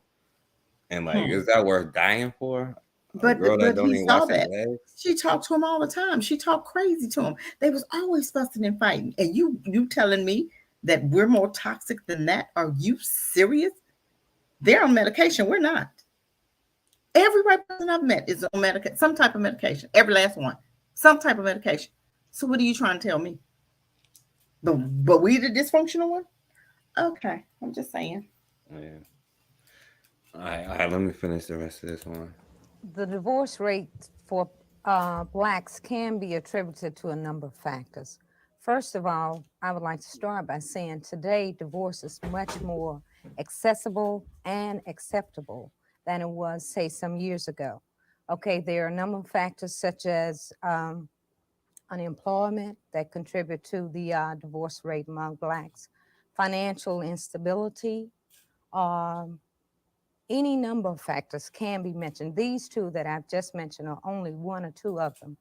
Another such factor could be the breaking away from the extended family, which was very strong for the Black family, and also moving away from our religious values that played a significant role in the makeup of the Black family and the stability that was within the Black family.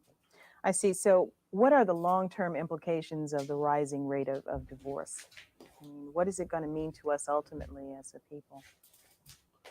I This was see a decline 1987. in the strength and stability of us as a race. If there's a continued increase in the number of divorce rates, the percentage of families intact will decrease, and our survival as a race is threatened by the decline in the number of marriages that are, staying together with blacks. Okay, Now Rob. remember, now you if you heard her, she was like, yeah, it was just more than it was extended families, you know what I'm saying, where you had the cousins and all of that stuff came together, like both sides of the family worked together. So it was like Exactly. community more so than just Exactly. the marriage, you know. And what created that divide is when we came together with white folk. Everything that they have created was for our demise. The jobs, the unemployment, because of them. Even now, you can see the unemployment now is higher amongst our youth and young amongst our men. I don't know where men working right now because I don't see them in McDonald's. I don't see them. I don't know where they working. I don't know. I have no idea. But I know they have degrees with no jobs. You know, it's messed up. They I know, like, I know the job I left, you know, they have a lot of Hispanics now. And Mm-hmm. then the brothers that's trying to come back in there, they're like, nah, nah. Yep. And, Won't even and hire you. Nope. yeah. Nope. And they Nope. can't Nope. even speak English, you know. Can't They even act talk. like it, you And they know. don't have a good work ethic. My thing is, we have to understand that we have to start creating our own. It's mandatory because let them tell it y'all ass is gonna be back in the fields because those are jobs that's really open now. Strawberries in Florida, remember how them Florida Mexicans stopped doing them jobs? And I remember somebody saying, "Don't y'all go get them jobs picking them strawberries now." I'm telling you, a lot of jobs that we had a habit of dominating, like construction. We don't dominate that. Black men now don't even know how to construct nothing. Bricklaying, masonry. I mean, all of this stuff. Welding. We don't do it. And because we used to do the lawn care, remember? Who doing it now? Mexicans. White folk don't even hire black folk to do none of them jobs. They go right to the Mexicans. And what you think gonna happen now with all them millions? You got millions of Mexicans now, millions of Mexicans right now, right here, since Biden been in office. And you think they're not coming after your jobs? Because they're not hiring black folk. I'm telling you now, you better be building your own businesses, and we better get to supporting each other. Else we're gonna be in trouble. Go ahead, I rest my mic. No, yeah, you know, that's a fact, you know. So all right, let me play Robin, this from a other legal part. point of view, would you agree that that's the case? Yes, for the most part, I would agree. Taking it a step further, it goes to the community. When you have a strong family background or a strong family unit, then that means that you have a strong community.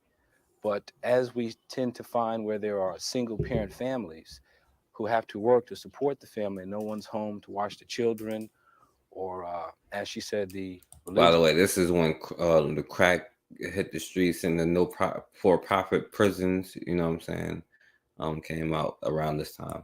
Yes, ramifications that it's more acceptable now, then it tends to break up the community, whereas it used to be something where the black community raised our children together.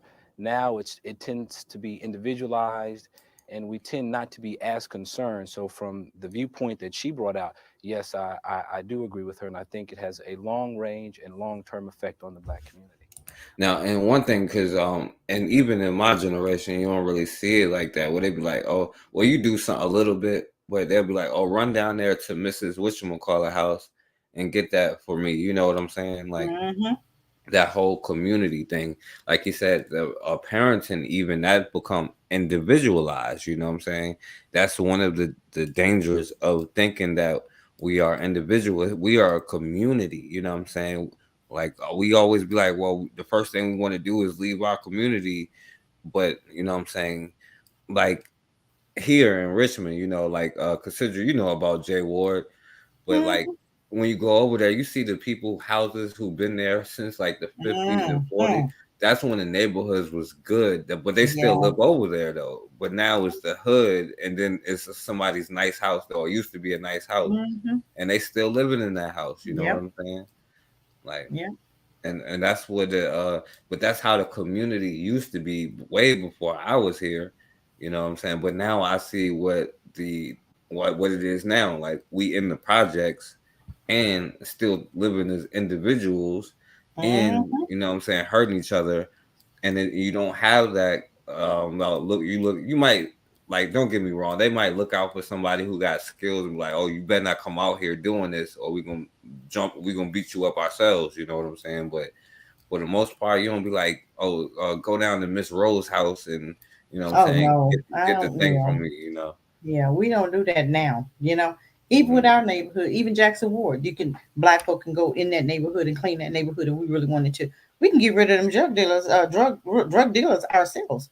We don't have to have police to do that. We can handle that. And we're gonna tell the next one, come on up in here. The same thing happened to him, gonna happen to you. Seriously, we can fix that, but we won't do it because we're scared, lazy and scared. But we have to understand, even with these parents who your son is out there slinging that stuff. Why are you allowing that? Oh, because he got you a new house. Well, they ain't buying new houses now. I don't know. This is a different type of drug dealer now.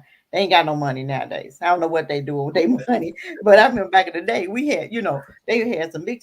But your son slinging that stuff. What are you doing about it? You just, you're saying nothing. No. Then when he died, then now you mad, you upset. Oh, my son was a good son. No, he wasn't, because he was out there slinging that stuff, selling to his own people. So no.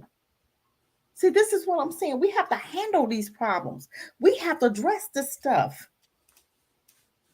And where do we start? Go ahead, I rest my mic. Yeah, that's a fact. Yeah, I don't know. They broke drug dealers these days because Yeah, they broke as hell now. They ain't got a dime on pot. I'm like, what y'all some broke drug dealers now. I remember back in the day they had some money. Like, shoot, get out of here. until we become the pharmaceutical companies, you know what I'm saying? I don't see the point of doing all that, you know. Mm-hmm. But anyway, let me let them finish this point, because that Okay. was, you know what I'm saying, with the community. Because even in my grandmother's time, I used to walk down to her friend's house, and you know what I'm saying, and then she would send me over there. But like, I was a child and I didn't know any better, you know what I'm saying? But yeah. Okay, well, I'm hearing a lot about this. It's not just a black problem. The American family is changing. Most Americans are paying for child care because the one paycheck family is no longer a viable reality. And isn't it true that a single parent unit could be just as stable? That is correct, that It's it not can be correct. just as stable. But in the black community, we have an acute problem. Mm-mm. The major problem is that the majority of black individuals are in the low income bracket. So for them to have to raise a family as well as pay for child support, in addition to other expenses that they meet being a single parent, it magnifies the problem, because we are not generating as large an income or revenue as those who are not in the low income bracket. That's So when you fix the problem. Yeah, You see, he's fix trying the to be, problem. yeah, he's trying to Right. be politically correct here. No, Like, oh yeah, it's short. No, it cannot be. You no, cannot replace your no. dad. You know what I'm saying? Absolutely. And now you talking about child support. Okay, well, whose fault is that? If you stay where you need to be, you raise your own children. Women are going after child support for men that's doing what they need to do and putting our monies together and staying in one household. Okay. You got a dad here and a mom here. You got to split everything. Why am I paying $1,000 over here and $1,000 over here when we can put that together and now we can pay $1,000 and have a whole extra $1,000 for extra vacation if you want to go. You understand what I'm saying? Yeah, So where investment. you see us, that's our stuff. That's our stuff, our doing. We don't have enough sense to look and see what they're doing to us and fix it ourselves and say, look, let's come together. Let's make this thing happen. We're gonna stay in one household. We're gonna do what we need to do. We're gonna get the counseling we need to do, and we're gonna raise these children together. We got two incomes now. Since you telling me this taking two incomes, okay, let's put these two incomes together. That's why you got all this poverty and all this lack, insufficiency, and debt, because you're trying to divide up everything. The man over here, the woman over here, he paying rent, he paying cars, she paying, she paying buying groceries, he buying. Where's you got the money is going where? Where's There's no extra. Bring it together. So then you don't have separate everything to take care of. He got a phone, she got a phone, the whole family got. Why does a 9-year-old need a phone? I'm just saying. I understand, but sometimes you don't need to go where society is going. We got to pull the wheel this thing back in. We gotta do what's gonna need to be done to bring back the Black family. Period. Yeah, and I would say for him, you know what I'm saying, he's speaking from, even though he probably should have known by 1987. Oh yeah, But absolutely. yeah, but I would say this, you know, because that's another thing about a father and a son, you know what I'm saying? Because like I will say, you know, there are some women who will be vindictive, or like, you know, I've seen that happen to people, and but that's the point of like your father teaching you to value your seed. Let's just say, you know, value Exactly. your seed. Like, you Yep. don't want to be around somebody who like Yes. bust the windows out of you don't want that kind of Exactly. energy, What in the like, you know hell is what I'm that? saying? Who does that? That's Right. dysfunction right there. And the first time that, but see, that's when you have fathers teaching their sons what kind of a woman are you to attract, and his mom is showing him that's dysfunction. I don't want a woman that's gonna knock out my windows, but the dad also telling him, son, that's not. Don't bring that home. Where's that? That's not. We're not doing that. We're not telling our sons, don't bring that home. Don't bring Karen home. Don't bring that. And telling them why. You'll be miserable. Yes, they may look good, but it's more the beauty than just the body, honey. It's what's in the head, what's going on with her. If her Mhm. family mental illness, okay, you bringing mental illness into the house. We're not doing that. I Yeah, told she you how my ain't. daughter was. That one guy was hearing voices and stuff and telling me, "Can I date your daughter?" Hell no, you can't date my daughter. And I meant that. Hell to the no. Because you heard, man, I'm coming. I told her, I said, that's going to be a miserable, that could be a miserable 20, 30 years with that man because he crazy. Right. Seriously, I'm honest.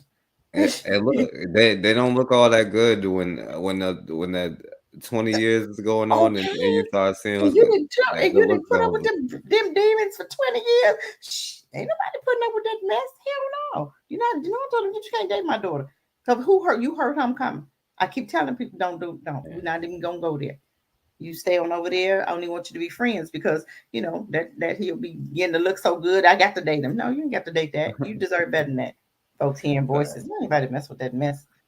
Yeah. Oh yeah. That's another important thing. Learning how to have conversations about mental illnesses and stuff, like when you're dating people, like Yes. important stuff that you might need to know. Like, Yes. If somebody come to you and say, my mom had a nervous breakdown, okay, that's in the family. Leave, run for us. Seriously, run. We're not dealing with that because that stuff trickles down. Where that spirit go when that mama die? Into somebody else? No. Sorry. No, we're not doing that. Just yeah, because a you know, woman look good, fellas, y'all stop sleeping with anything and everything. Them project girls, some of them. I'm not saying all. I'm just saying some of yeah. them. And Y'all look, already know what you're dealing with. I'll tell you, like, you don't really know the red. Like when you young, you see it, but it takes an older brother to tell you, like, look, these red Exactly. flags is red for a reason. Red flags is yes, and it take that dad to see it too. That dad to tell that son, we're not going out. We don't date women like that. These guys ain't nobody telling these boys, these young babies, who to bring home. And then mamas, well, I know she ain't, she trailer park and she this that. You're not telling your son, don't bring that home. You're not telling them. You're not giving them no kind of direction. You're not telling your expectations because you don't have none. Whoever you bring home, you good. Well, he's just a phase. No, let me get you straight, son, before you even think about bringing one home. We don't date them. We don't do that because that whole family is dysfunctional. Because somebody in that family is racist and it's going to make that marriage a hard way. And God told us that ain't none of them good. None of them. And probably all of them are, Exactly. I'm just saying. including that one, including the one you're talking Including that to. one, make a man, you're gonna be all kind of N words, okay? I'm just saying this happened. That OnlyFans was calling him some horrible things. I started to play the joint where the another white girl, the other, like, not too long ago, killed some biracial kids. You remember the one she killed the kids in the shower or something and left the Yeah. house or something Oh like that? yes, Killed the dude in yes. the shower or something. Killed a dude in Another the one did shower, it. and Hmm. another one did the same thing. Yeah, no, Wow. well, killed the kids this time. So. Oh, killed. Wow. Yeah, she killed the dad and left the kid. Didn't left the no killed the both of them, didn't she? Or left the No, kid in the shower. she killed the daddy and then left the kids in the house. Well, okay, I remember that one. That's crazy. No way. But yeah, See, they but got a line of but but dysfunction. but just like how you'll go and get another one. You didn't have enough for the first one. You go and get another one. Look just like the last one you had, and act like the last one you had. I guarantee you, because nobody got any healing. But it's okay. Nobody's talking about that. But when we're gonna be honest, it's time to be honest about some of this stuff. Yeah. Go ahead. So a lot of brothers is gonna be doomed. But anyway, I will let them finish. I will let them finish. Just to reemphasize your point, yes, it is a problem in the Black community. Yes, there are some families that can generate the income as well as pay the child support. But for us, being that we're on the low end of the income scale, then it is a greater problem for us. Well, what is it costing us financially? I mean, what's the cost of a divorce these days? Say your average two-child couple divorcing. All right, so we don't even need to talk about that, but I think that's pretty much it.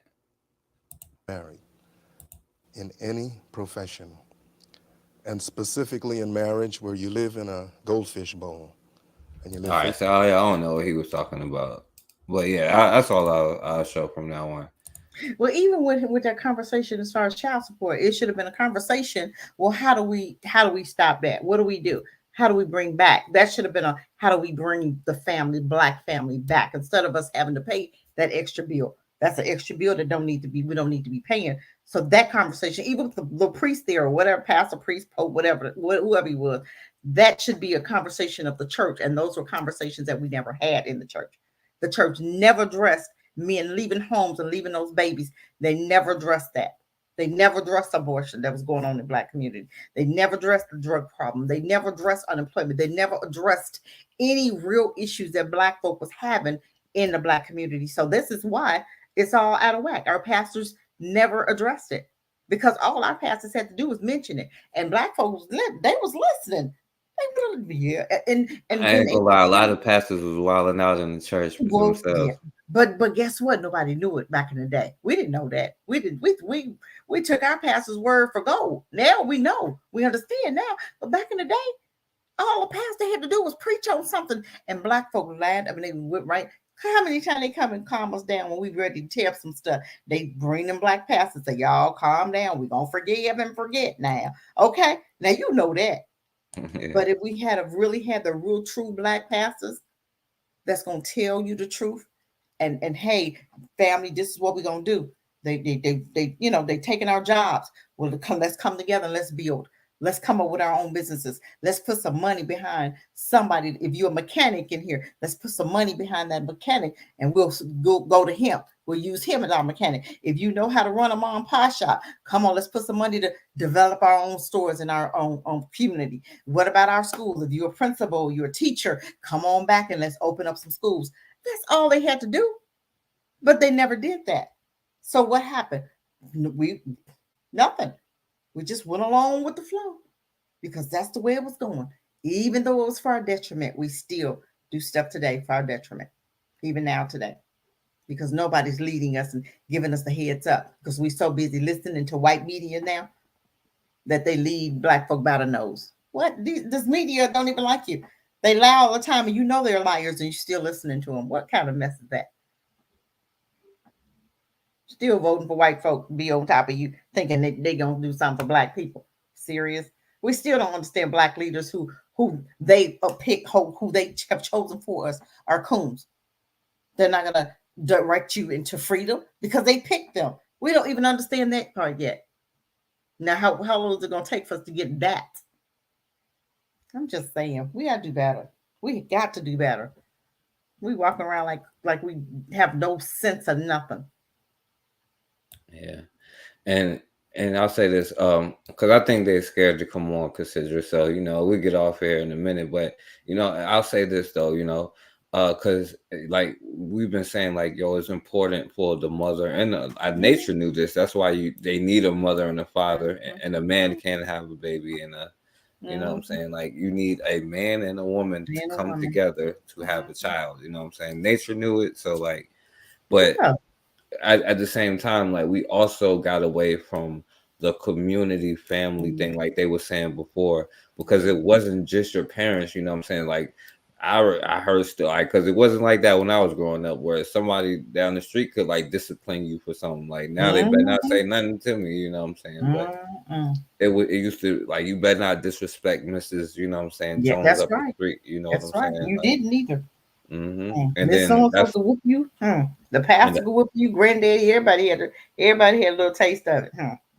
Yeah, and that's when you had like black men out there, and they would be like, because when we be like the deacons of defense, they wasn't just patrolling for outsiders, which they did, you know what I'm saying, but it was also, who do you call when you have these domestic situations, you know what I'm saying, that Exactly. can handle it, or even with the clones out Exactly. there, the clones, they wouldn't let somebody get off cold with the bus strike, you know what I'm saying.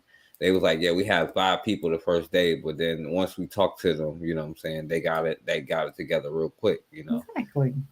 And all of that plays a role in all of it. So like the community as a whole, like that's why we can't be individuals. As long as we think we individuals, like, but even I guess to today, your friends, like, because I know with my parents, you know what I'm saying, like when I was young, my parents would know my friends' parents and stuff like that. You know Yes. what I'm saying? So like even that, just that whole thing. So That's so important. That's so important. Friends, brother, feather flock together. I'm always say that. And we have to begin to start teaching our families, our babies. We got to get back to parenting on purpose. We have to. We see there, it's a mess. And we don't see that mess. And we just sit here just hoping that it's going to straighten itself out. It's not. Our babies are off the chain. They falling behind the oppressors' babies, friends with them, acting just as crazy. Some of the stuff you look at them, but what the black kids did we used to kill our parents. You got the kindergarten, 6th graders shooting the parents. What the hell going on? What's up? What are we doing? You mean to tell me that 6th grader got a gun and you didn't know he had a gun in the house? Yeah. What what's going on? We parenting just like they parented because they told you you can't spank your children. Give me a break. Beat the hell out of them. I'm just saying, what are we doing here? I'm just saying, these people can't and don't parent their own children, but gonna come and tell you how to parent. Are you serious? oh You yeah, can't yeah. tell me I had to nothing, get the not belt. I had to get the belt before. okay. Shoot, I'm just like, what are you talking about? Don't tell us what we can't do with our children, but look at your kids blowing up schools, shooting up schools, and you want me to listen to you? Selling now, you got these white kids selling black kids online talking about slave auctions. What are you talking? And y'all dumb enough to go for that? What are you doing? This is why I keep telling them, all of them are evil, you guys. All of them. I don't even like my granddaughter. I'll be like, I'm looking at her, I'm like, that's not a friend. Because she say one girl less toxic than some of the black girls. I said, yeah, that's because she feels safe with you. But let talk like grandma talking and see how long she be around you.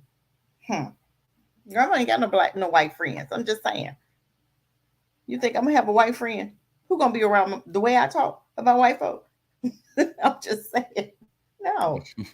You have to start teaching you that all of them are dangerous. And let's get back to the training and the teaching. What's it going to take for us to make it through the next 20 years, the next 10 years, the next 5 years? Are we ready to build? Do you see what's happening right now with all these damn immigrants coming up in here? You ain't going to have no jobs. If you can bake, you better open up a bakery. If you can bake or cook or cater, y'all should coming together, creating some restaurants. If you can have a store, if you got a little extra money, if you get 5 people together, go rent out the corner store and open up your own store. And we support that store. We gotta do something. We got principals, we got teachers that can do online training for now. And we got grandmas in the churches that can come to these homes and make sure them babies getting online on okay, just for a year, just until we can get these schools established. This is now the time we need to be building. But we're not doing that. We're still waiting on white folk to tell us it's okay. Is it okay now, Master? No, it ain't okay. You're gonna sit there and wait for me. If I want to feed you, I will. If I want you to breathe, I'll let you. But you don't do nothing without my permission first. Get out of here. With I'll your let you know. permission. I'll let you know. Shut up. I'll let you know in a few minutes. Don't Okay. ask me no more. Exactly. Exactly. So we got to do better. This is our time to build it. We just not even. This conversation is too deep for some. We already know that. It's two-thirds gonna die for it, guys. 2/3 of Black folk gonna die because we're getting ready to get into some heavy stuff. The next year and a half, we're getting ready to be into some stuff that you're gonna see a total different America, unlike we've ever seen before. Right now, they're putting things in place with them immigrants. That's something they've thought about for generations. That's stuff they've been wanting to do. And taking your guns is next because what they really want to do, you ain't gonna be able to have no gun to do it. And how they gonna do that? It's gonna be a civil war. See, you got a whole lot of stuff getting ready to come down the pipe. They know what it's gonna take to get rid of them guns. They know what it's gonna take, but they know a lot of them white folk ain't gonna want to give up them guns. Niggas, black folk, the only ones standing in line to give up their guns. See a gun, you see, and they offering $100 for a gun. Black folks standing in line to give up their gun. And the gun worth like $700. Like to give up your gun, and you got the line all the way around the corner, and ain't no white folk in that line. Ain't number black folk. Y'all crazy. Y'all crazy as hell. Yeah, they like a couple. I think January like 2020, Virginia was like we're gonna take the guns away, but it was like the rednecks here. You know what I'm saying? They was like, hell no, you ain't taking no damn guns. Oh yeah, them white folks said you ain't taking their guns, honey, and they gonna rise up. They're gonna rise up. I'm telling you, we got some stuff getting ready to hit the fan. I'm telling you, just like that man. I keep telling y'all that man said on national TV. They said, "Why you here?" He said, "You're gonna find out why we're here." I'm gonna keep reminding y'all that. Y'all better get y'all stuff together. I'm telling you, it's gonna be some mess. Stop hanging out with them white folk. They got a whole group over here. You go the opposite direction because that's when they be blowing up stuff. When a whole bunch of white folk get together, I ain't finna hang out with them. I ain't never hung out with them. I ain't finna start now. Yeah, but we have to get busy. Go ahead, forecast. Yeah, no, yeah, definitely right. And for me, like I mean, the time was like 1450. You know what I'm saying? That's when we really should have started. You know what I'm saying? Now, I mean, I don't know. Like, try get a bunker. I guess I don't know, but let's go out. You better do something quick. You better do something real quick. You better plant your garden. You better do something because you better have something to barter with. You better have some. I'm telling you, you guys, y'all not even understanding this world. America's done. America is done. It's not going to be the same way that we used to seeing it. Everybody, some people think it's coming back. It's getting back on track. It's not. It's not. Well, no, I mean, just even to put it like right now, right? You think about it, going to the grocery store, it costs like a lot of money for like some pretty bad food, So like for stuff that's gonna spoil what? Some of this fruit up here is crazy, looking crazy, brown already. Lettuce brown already. I'm not buying no brown lettuce. What in the world? Even the less in the bag. I mean, it's terrible. We gotta understand where it's going. We're gonna need each other. They got us so spread out now on purpose. All of this is by design. Who you gonna rely on? Who are you going to rely on if stuff hit the fan right now? Most of your neighbors are white, and they're not going to help your black behind. You know that. You don't even know your neighbors. You don't even talk to them. You may be the only black on that street. You think they gonna cover you? No, they ain't gonna cover you. Even if you got a neighbor that you cool with, when it hit the fan, she gonna be for her and her family. And you better not be told her that you got nothing in your house because they coming. Because it's only you. Done on purpose, family. It's done on purpose. They know what they was doing by closing down them black families, them black communities. They know what they was doing. But it's going to be up to us to recreate some things and recreate our own departments of police officers.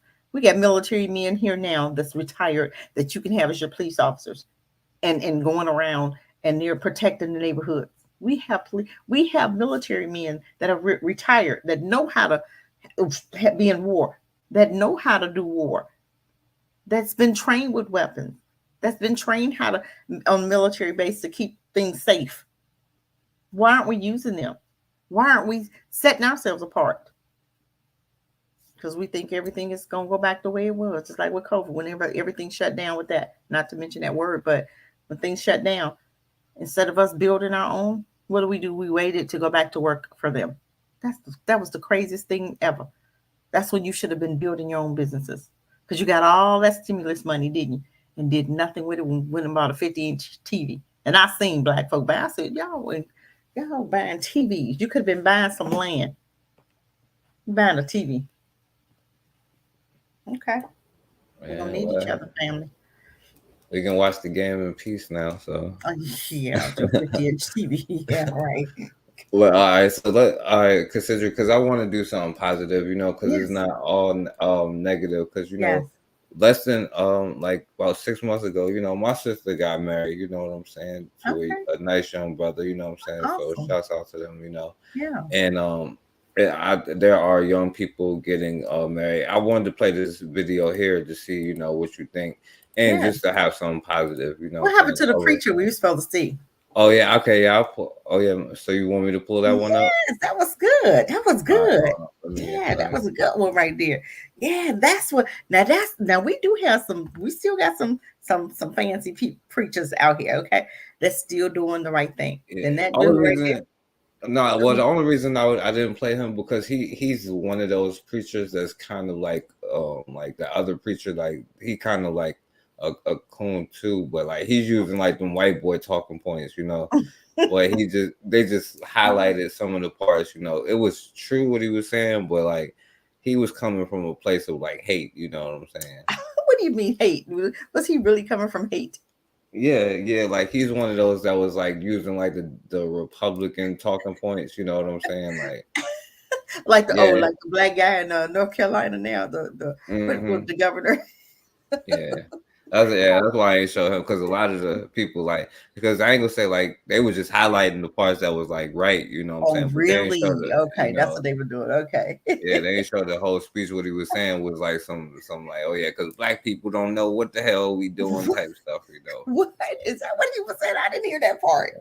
Yeah, he was on some like one of them kind of preachers. You talking about the last one you showed me? Yeah, because I was trying to find the right one, and then I seen the whole thing, and he was. Wow, he was all off on. Okay, I got you. Yeah, he was saying some wild stuff. But yeah, but yeah. Let me show this positive. I still pull it up. But I just wanted to show something positive, And this is a brother here speaking at his son's wedding. You know what I'm saying? I think he is. The best part of me.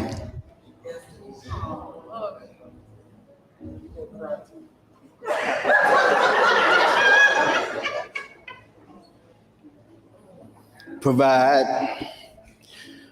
protect, prepare. Figure that was the duty and the responsibility of everybody that called himself a man. If you can't provide for her, if you can't protect her, and you can't prepare your family to go forward, then you're failing as a man. I watched my son become a provider. I watched him grow up to be a protector. As testament to his friend, he's already learning how to prepare. So I no longer have to worry about the next generation of those who bear the name Matchett. He has solidified himself as a man. I told him at my father's funeral, spread your wings and fly. I'll be the wind beneath your wings. And if you shall fall, I'll be there to catch you. Well, I no longer have to be the wind beneath his wings. He has Alicia.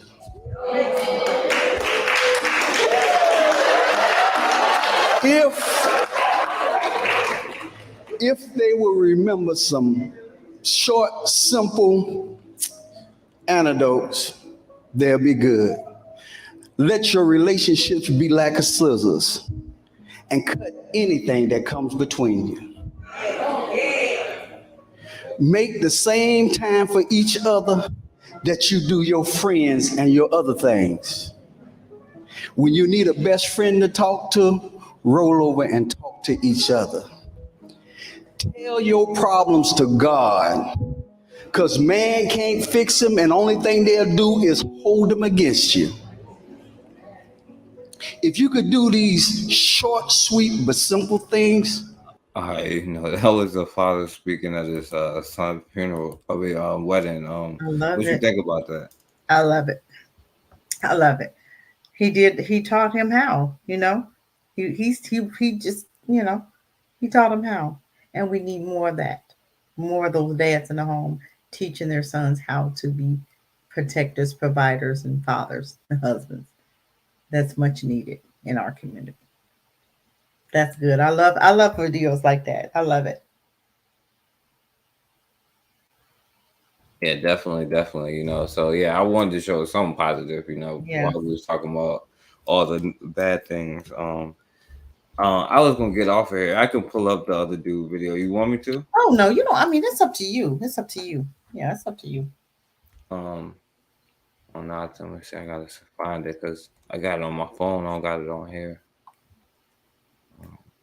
I'm gonna see. Yeah, because all of his stuff be talking about other people, you know what I'm saying? That's the thing. A lot of people that talk about the black family is usually coming from a place of like a negative point, like, oh yeah, all we got to do is, you know what I'm saying, like stop saying racism because we's our biggest problem kind of thing, you know what I mean? Oh Lord, That's why, Lord. yeah. No, forget. Is that really? He sound like that other man, that governor. Reparation, slavery. We should be paying them reparations. What are you Yeah. talking about? Like, yeah, see, like one video he talking about Kamala Harris, and like, one of Oh them that talk Lord. about black people on the left and all this other Oh stuff. Lord. How we gonna ever get that's what's stopping us from getting to where we need to go, because the wrong people are running their mouths and we not shut down. We ought to shut that type down. When they get up there and start talking, just like that governor, ain't nobody shutting him down. He should have been shut down way before now. He shouldn't even be running for governor, nothing. Somebody had to, and then white folk putting him up there. You know what I'm saying? Just like they put Obama up there. That's the sad part. Anybody that's talking bad against their own, then white folk flock behind them. That's how you know they're very dangerous. When you see a black person that's got a whole flock of white folk agreeing with them, you already know they're very dangerous for us. And that right there should be a code, a big no-no, that we will vote against him. And we're going to put our own people up instead of allowing them to pick our people for us. Yeah. You muted. Oh, my bad. Yeah, my bad. I was looking for the video. I couldn't. Okay. Yeah, we got to do better when we get those little coons up there. And he's really doing really good in the primaries because he's speaking bad against his own. And that's what white folk do. They'll push those type people. They'll push them forward. But then as soon as they get ready to destroy him, they're going to destroy him. Because once they get done with their toys, what do? They break them, right? We know that. He don't know that. Daniel Cameron should know that by now. Because they broke that brother. Ain't going to never hold another see that we can help it. We shut him down. And that's what we need to do to this brother here in North Carolina. We need to shut him down because he think he doing something up there running his mouth. Talking we supposed to pay. Why would we pay anybody reparations? Who they've never paid us reparations. So what in your mind tells you that we need to pay them reparations? You sound like a fool, and you got people rooting him on. What are you rooting on that garbage for? That's ridiculous. But you got other black folk rooting him on. That's the sad part about it. Ain't just the white folk, his black folk rooting him on too. Yeah, hold on. Let me. I couldn't pull up the other one, but I'll pull up that dude here. Hold on, real I just quick. sent one to you in Messenger if you can get that one. But go ahead. Okay. Oh, okay. No, hold on. That's the wrong one. Oh, that's the last video you had. Yeah. Yeah. I got this dude here. You have to forecast. Oh my God, really? Reparations in this country. They wanted reparations. And I remember I made this particular liberal so angry at me because I told them right to their face, nobody owes you anything for slavery. If you want to tell the truth about it, it is you who owes. It's you who owes. Why do you owe? because somebody in those fields took stripes for you. What the? Right. That was not a good note for Cass. You're right. You're Oh right. my I'm sorry. God. Oh my Lord. I hate that. That is so disgusting to me. That is so disgusting. I wish Oh I yeah. knew how much of that other dude you wanted to play, that little preacher. He was funny though. But I don't think he's bad as this guy right here you just had on. That dude Yeah. right there, honey, somebody need to take him to the field, honey. Just go ham. Yeah. Yeah. He's not as bad as him. Oh God, oh Lord. I don't understand. Do they paid him to say that stuff? I think somebody's paying Yeah. him to be that stupid. Yeah, he think he's gonna get paid enough. You know what I'm Yeah, saying? but they But gonna get him. Oh yeah, they gonna use him just like Clarence Thomas, the little black man, the little coon, just like him. He gonna get they nah, was after him last year too, wasn't they? yeah, they put him After on all blast these about years. doing all them trips to that house with all them white dudes. It was like white dudes only. But yeah, I see this video. I could play it if you want to hear it. I'll play a little bit of it. But like I sent it to you because like I agree with some of what he was saying, but then like I started seeing who this dude was. Oh really? Yeah. Preach. 50% of African Americans of the marrying age in this country have never been married.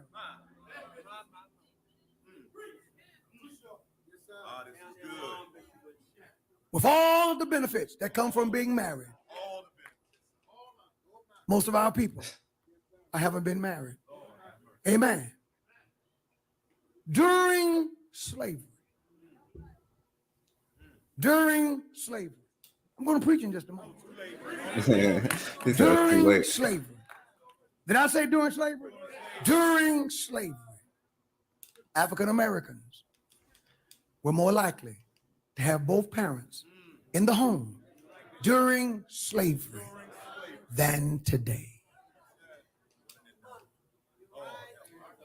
Before we got all of this government help, See, like what he's really saying there is like, oh, black people is like welfare queens, and he really saying like, black women is like welfare queens. You know what I'm saying? That's what he's trying to say. Oh my God, poor Cass. Yeah, it's like that talking point. Oh baby. He was like, see, we asking the government for handouts. We need to pull ourselves up by our Oh bootstrap. my That's what's wrong with it. God, we don't even have straps. What are you talking about, dude? I thought he was really talking some, yeah. Yeah. That's what happens when I don't listen to the whole thing. Yeah, it's like, that's why I sent it to you before I listened to the whole thing. I'm like, is that the same? Because that's not the same one. That's not him. Are you sure? Yeah, it's like the one about the black family, how we get here. Are you serious? No, this one was totally different. The one that you showed me with the black family. How did we get here? Is that the same one? Yeah, that's the one you just sent just now. But that's not the one right there. Yeah, that's the one you just sent me on the messenger thing. Is that the one? Oh my God, that's okay. But see, like, because he mixes truth with false, you know what I'm saying? So that's why I even got onto it, because I'm like, oh yeah, that is him. Oh my God. Okay, never mind. Well, yeah, he says true things in here. I'll play a little bit more of this. Oh, we fell in love with the left. See, he's talking about the left and all that stuff. Oh, Like we Democrats. began to listen to people who As if the right is any better, Exactly. What the world? We're so blinded. We just don't. It's taken us long enough. I think we finally get it. What you think? Less than human. When we were shadow, when we were property. Preacher. Our men stayed home, kept the families together. Today, we'll leave the family at the drop of a hat. I'm not happy. She's hard to get along with. It ain't what I thought it was. I like that red dress outside the house. Whatever. No. I ain't saying he's not saying true stuff though. You know what I'm saying? That's why I even sent it to you. But That was the Yeah. part I heard when he, No, sounded but pretty. no, he's saying the truth right there. I mean, I think that's important to say too, though. You know what I'm saying? Hmm. But a lot of our black pastors should have been preaching and teaching what was really going on in black communities, and I think it would have been a whole lot different. But Yeah. when you pay by the government and you sign up for those 503Cs and all that stuff, and you're not allowed to say this and you're not allowed to say that, you kind of sold your people out. So it's not the same now at all. At all. I've seen some stuff they twerking in churches now and all kind of crazy stuff. I'm like, what in the world is going on? It's just whatever. Hmm. Yeah. Yeah. He like one of those preachers that be like, like for Trump preachers, Yeah. I think it's kind of funny, but it's not funny at all. It's really not, but they Yeah. gonna But yeah, I stop it there. Y'all can look it up. Maybe I even talk about him and we do it, because that's another business there too, church. You know what I'm saying? yeah, that's another business. Ooh, that's a hot commodity. Ooh, you get all kind of planes and jets and NASA, Kenneth Copeland, Hmm. Pueblo Dollar, Yeah. But yeah, Pueblo so Dollar Tree. yeah, but yeah, the people was listening, but you know what I'm saying, they was scared to come on here, but that's all right, considering, you know what I'm saying, they call us racist, but you know what I'm saying, they need to get like us, you know what I'm saying? That's what I think. Yeah, they can call me whatever. It ain't gonna change. Ain't nothing gonna change. I'm gonna still be, and still keep talking. And hopefully somebody, even if we get one, even if it's not people that's here, the ones that'll come after we're not even live. That even if we touch somebody, that'll, kind of start thinking a little different. That works for me. Bakari say we are racist. He wish. I wish. Maybe we need to practice that a little more, huh? Hmm. But yeah, I think we just have to get back to basics and start doing things the way we should have never left. You know, we have to get back to educating our own babies. And I just hope that people are listening to what we're saying and not just, taking these videos and, oh, it's good on entertainment. I'm not here to entertain anybody. I'm here to change lives. One person at a time. That's all that's all, if that's what we get, that's what we get. But we're not here just, just shooting the breeze for nothing. We are here to change lives and make a difference in people's lives and in our community and Yeah. bring us back to where we need to be in order for us to be whole again. And it is going to take us being separated from them. It is going to take us not dating and mixing and minging, coming from among and being separate and learning not. This is what he told us not to do. And everything he told us not to do, we're doing. That's supposed to be connected to the church. We're doing it. And then we wonder why we're still at the bottom. Because you're being disobedient. We're not doing what we were commanded to do. We weren't never supposed to mix and mingle with them and date them and marry them and come and learn and allow them to educate our babies. That's crazy. And now we count on them for every word, every breath that we take, our food. So I do appreciate, this time and opportunity. And we're Yeah. not done yet. We're not Yeah, done and like you said, is like when Bakari was saying, he lost a good one, and yeah, how does that affect you as a brother? Like, and how do yet. you even know what a good one is to know that you lost it before you lose it? And like Oni said, how a good woman is helpful is like I can know like okay, now I want somebody that's helpful, but how do I know which one is helpful or not? You know what I'm saying? Like Right, those right. If you don't lessons have that are important. example, yes. So how do you fix it? How does Oni move forward and marry that one that he has there? How does Bakari, how do you recognize the next good woman in case she happens to come back, her not, not the same woman, but a like one that's like her. How do you recognize the next one and don't jack that one up? These are topics that need to be talked about. How do we stop it before we mess it up? How do we recognize it? That's a good subject right there. How do you recognize? How do you change? How do you treat? How do you become whole? That's a good conversation for next time. How do we deal with a man that's not whole? How do we deal with a woman that's not whole? How do we heal each other? What steps do we take?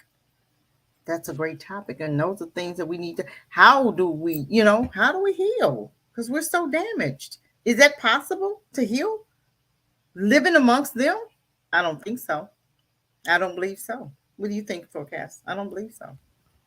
Um, it's hard to say if you are dependent on them and they whole like Right. because if you gotta like go to work and stuff like what like that it'd be like hey they just can't say the N word today, Right. but you know what Right. I'm saying. I don't know how people be like taking orders and be like good workers. And I'm not like a good worker for their companies. You know what I'm saying? Hmm. So like I don't It's know. very hard. When I was young, shoot, I'd be fired all the time, running my mouth, and I was like, man, I can't.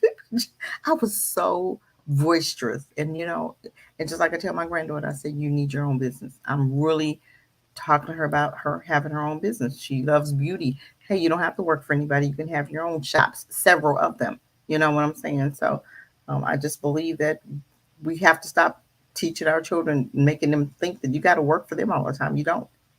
You don't.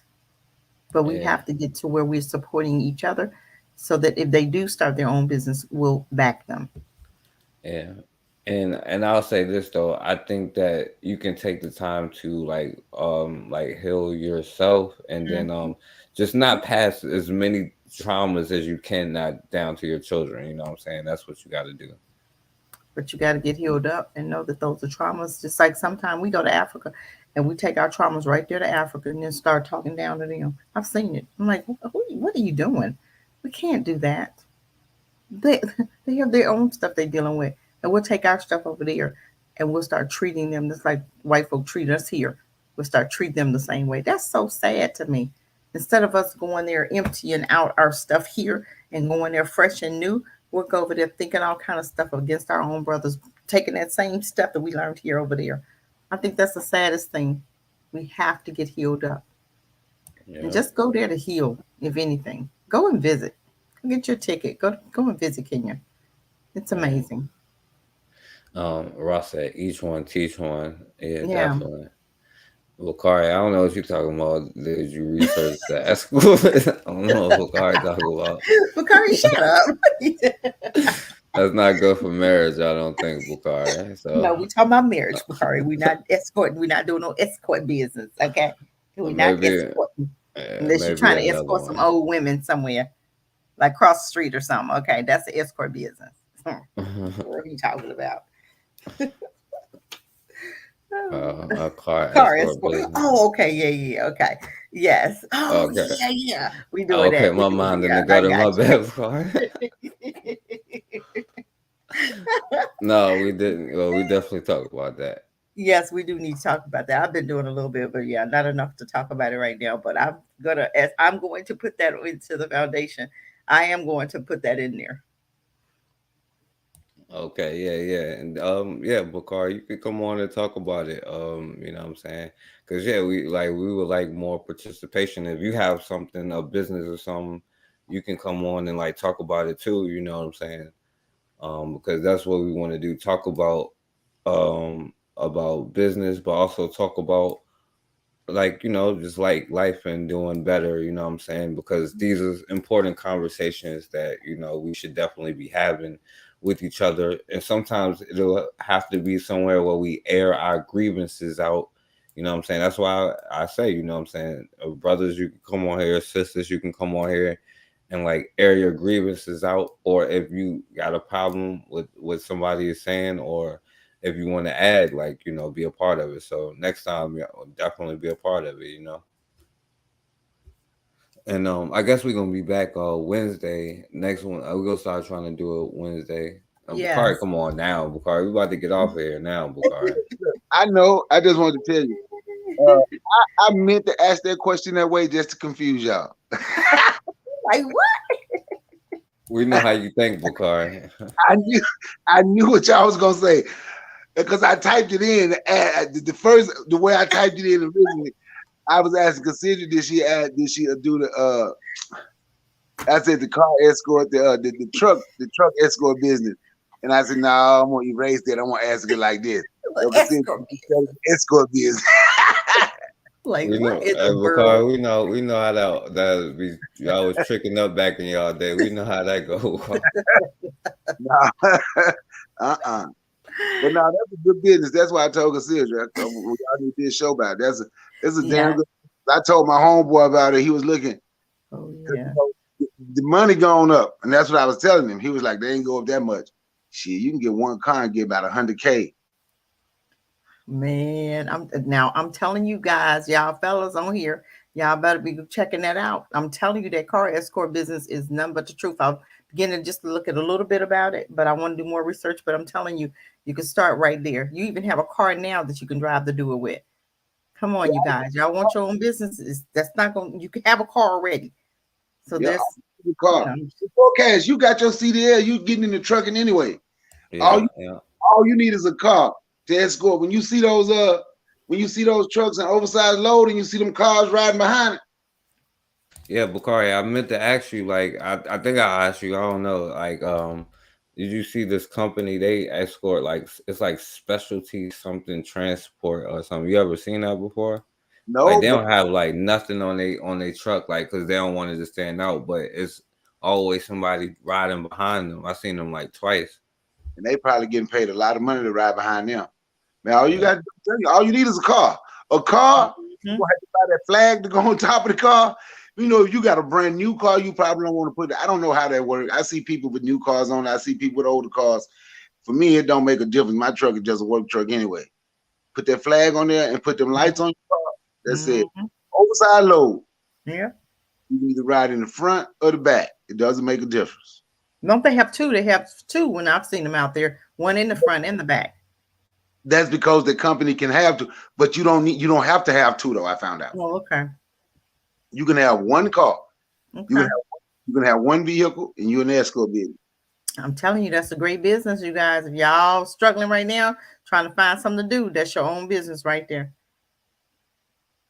Yep.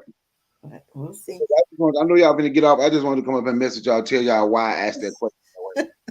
We know why you asked that question. You've been to places you shouldn't have been, Bakari, and then we know how it goes, Bakari. We know.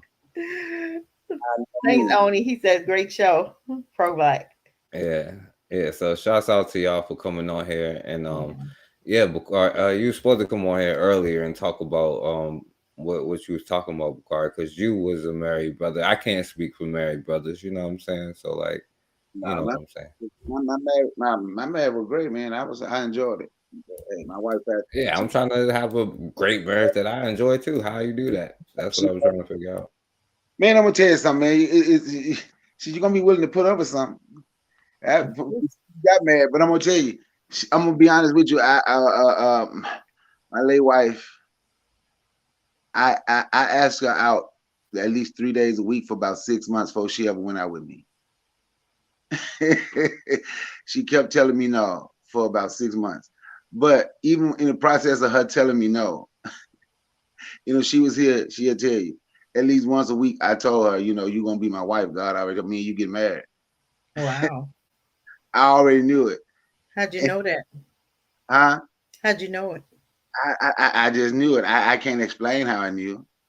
Even like the lady I just lost, I knew me and her was getting married, but I messed up. So I don't want to go through that. I really messed up. I don't cheat on them, but I did mess up though. I messed up. Okay. Well, as long as you learn from it. Yeah. How you know like she was good though? Like I mean like if I meet a girl, I'll be like, yeah, well, she ain't good. Then I mess up like, damn, I messed up. She was good, How do I not do that? I listen to her when she talk. You know she good. And I listen to her talk. See what she had mentally. Yeah. Ask her what she wants. See what y'all on it. What page y'all on the same thing. Yeah. See if you have the same goals. Yeah. Ain't nothing gonna be perfect, but if you're on the same road, if you're on the same road, if you're in the same book, in the same chapter. Okay, I got you. I feel you, my brother. I feel you. So like for you gotta get never mind. I'm gonna get off of here before I say something I don't need to be saying. But yeah, I appreciate you for coming on here, Bakari. Yo, you wanted to say anything else? No, that's it, man. Y'all just check out the escort business. How about that? Well, I get some recommendations from you, my brother, about it. But so yeah, consider you wanted to say anything else before we get out of I here? think I've said enough. I appreciate the opportunity, and let's just go deeper. Let's go harder. Let's go harder. Let's get him something to think about. Right. Yeah, I definitely agree with that, you know. And so shouts out to Cassidra and Rome in the Bush. Um and we was having these conversations over on Cassidra's channel. So like, you know, when she does go live, y'all definitely want to be subscribed. Um Damn, Cassidra, we should have had some of the businesses pulled up, but we'll start remembering that, you know, for Yeah, next we'll time. get it. But We'll get it. I told you yes, about this young brother that he's doing his mechanic. He's like 21, so I'm gonna talk to him. Hopefully, I'll touch bases with him and see if he wants to share. You know. yeah. So yeah, so shouts out to all of those businesses. Y'all support Realm in the Bush, you know what I'm saying? Y'all see it right there. Y'all support Cassidra. Shouts out to Bakari for coming on here. Appreciate it. Shouts out to Oni. Shouts out to Raw in the building. Appreciate you coming through. Um, Shouts out to Black Megas, who should have came on here as a married brother, you know what I'm saying? Yeah. That's here. But shouts out to Matron, you know what I'm saying? Matron, another sister's point of view. Definitely could have came Yes. on here. Oh yeah, I remember Shanique. Y'all said shouts out to Shanique and Everett and all of them. Yes. I haven't seen her in a minute. Yeah, I know. I don't know. Hopefully they all good, you know. Shouts out to Erica. You know, shouts out to everybody. I appreciate y'all for listening. And as always, man, we have got to start standing for something, or we're gonna keep falling for anything. Peace.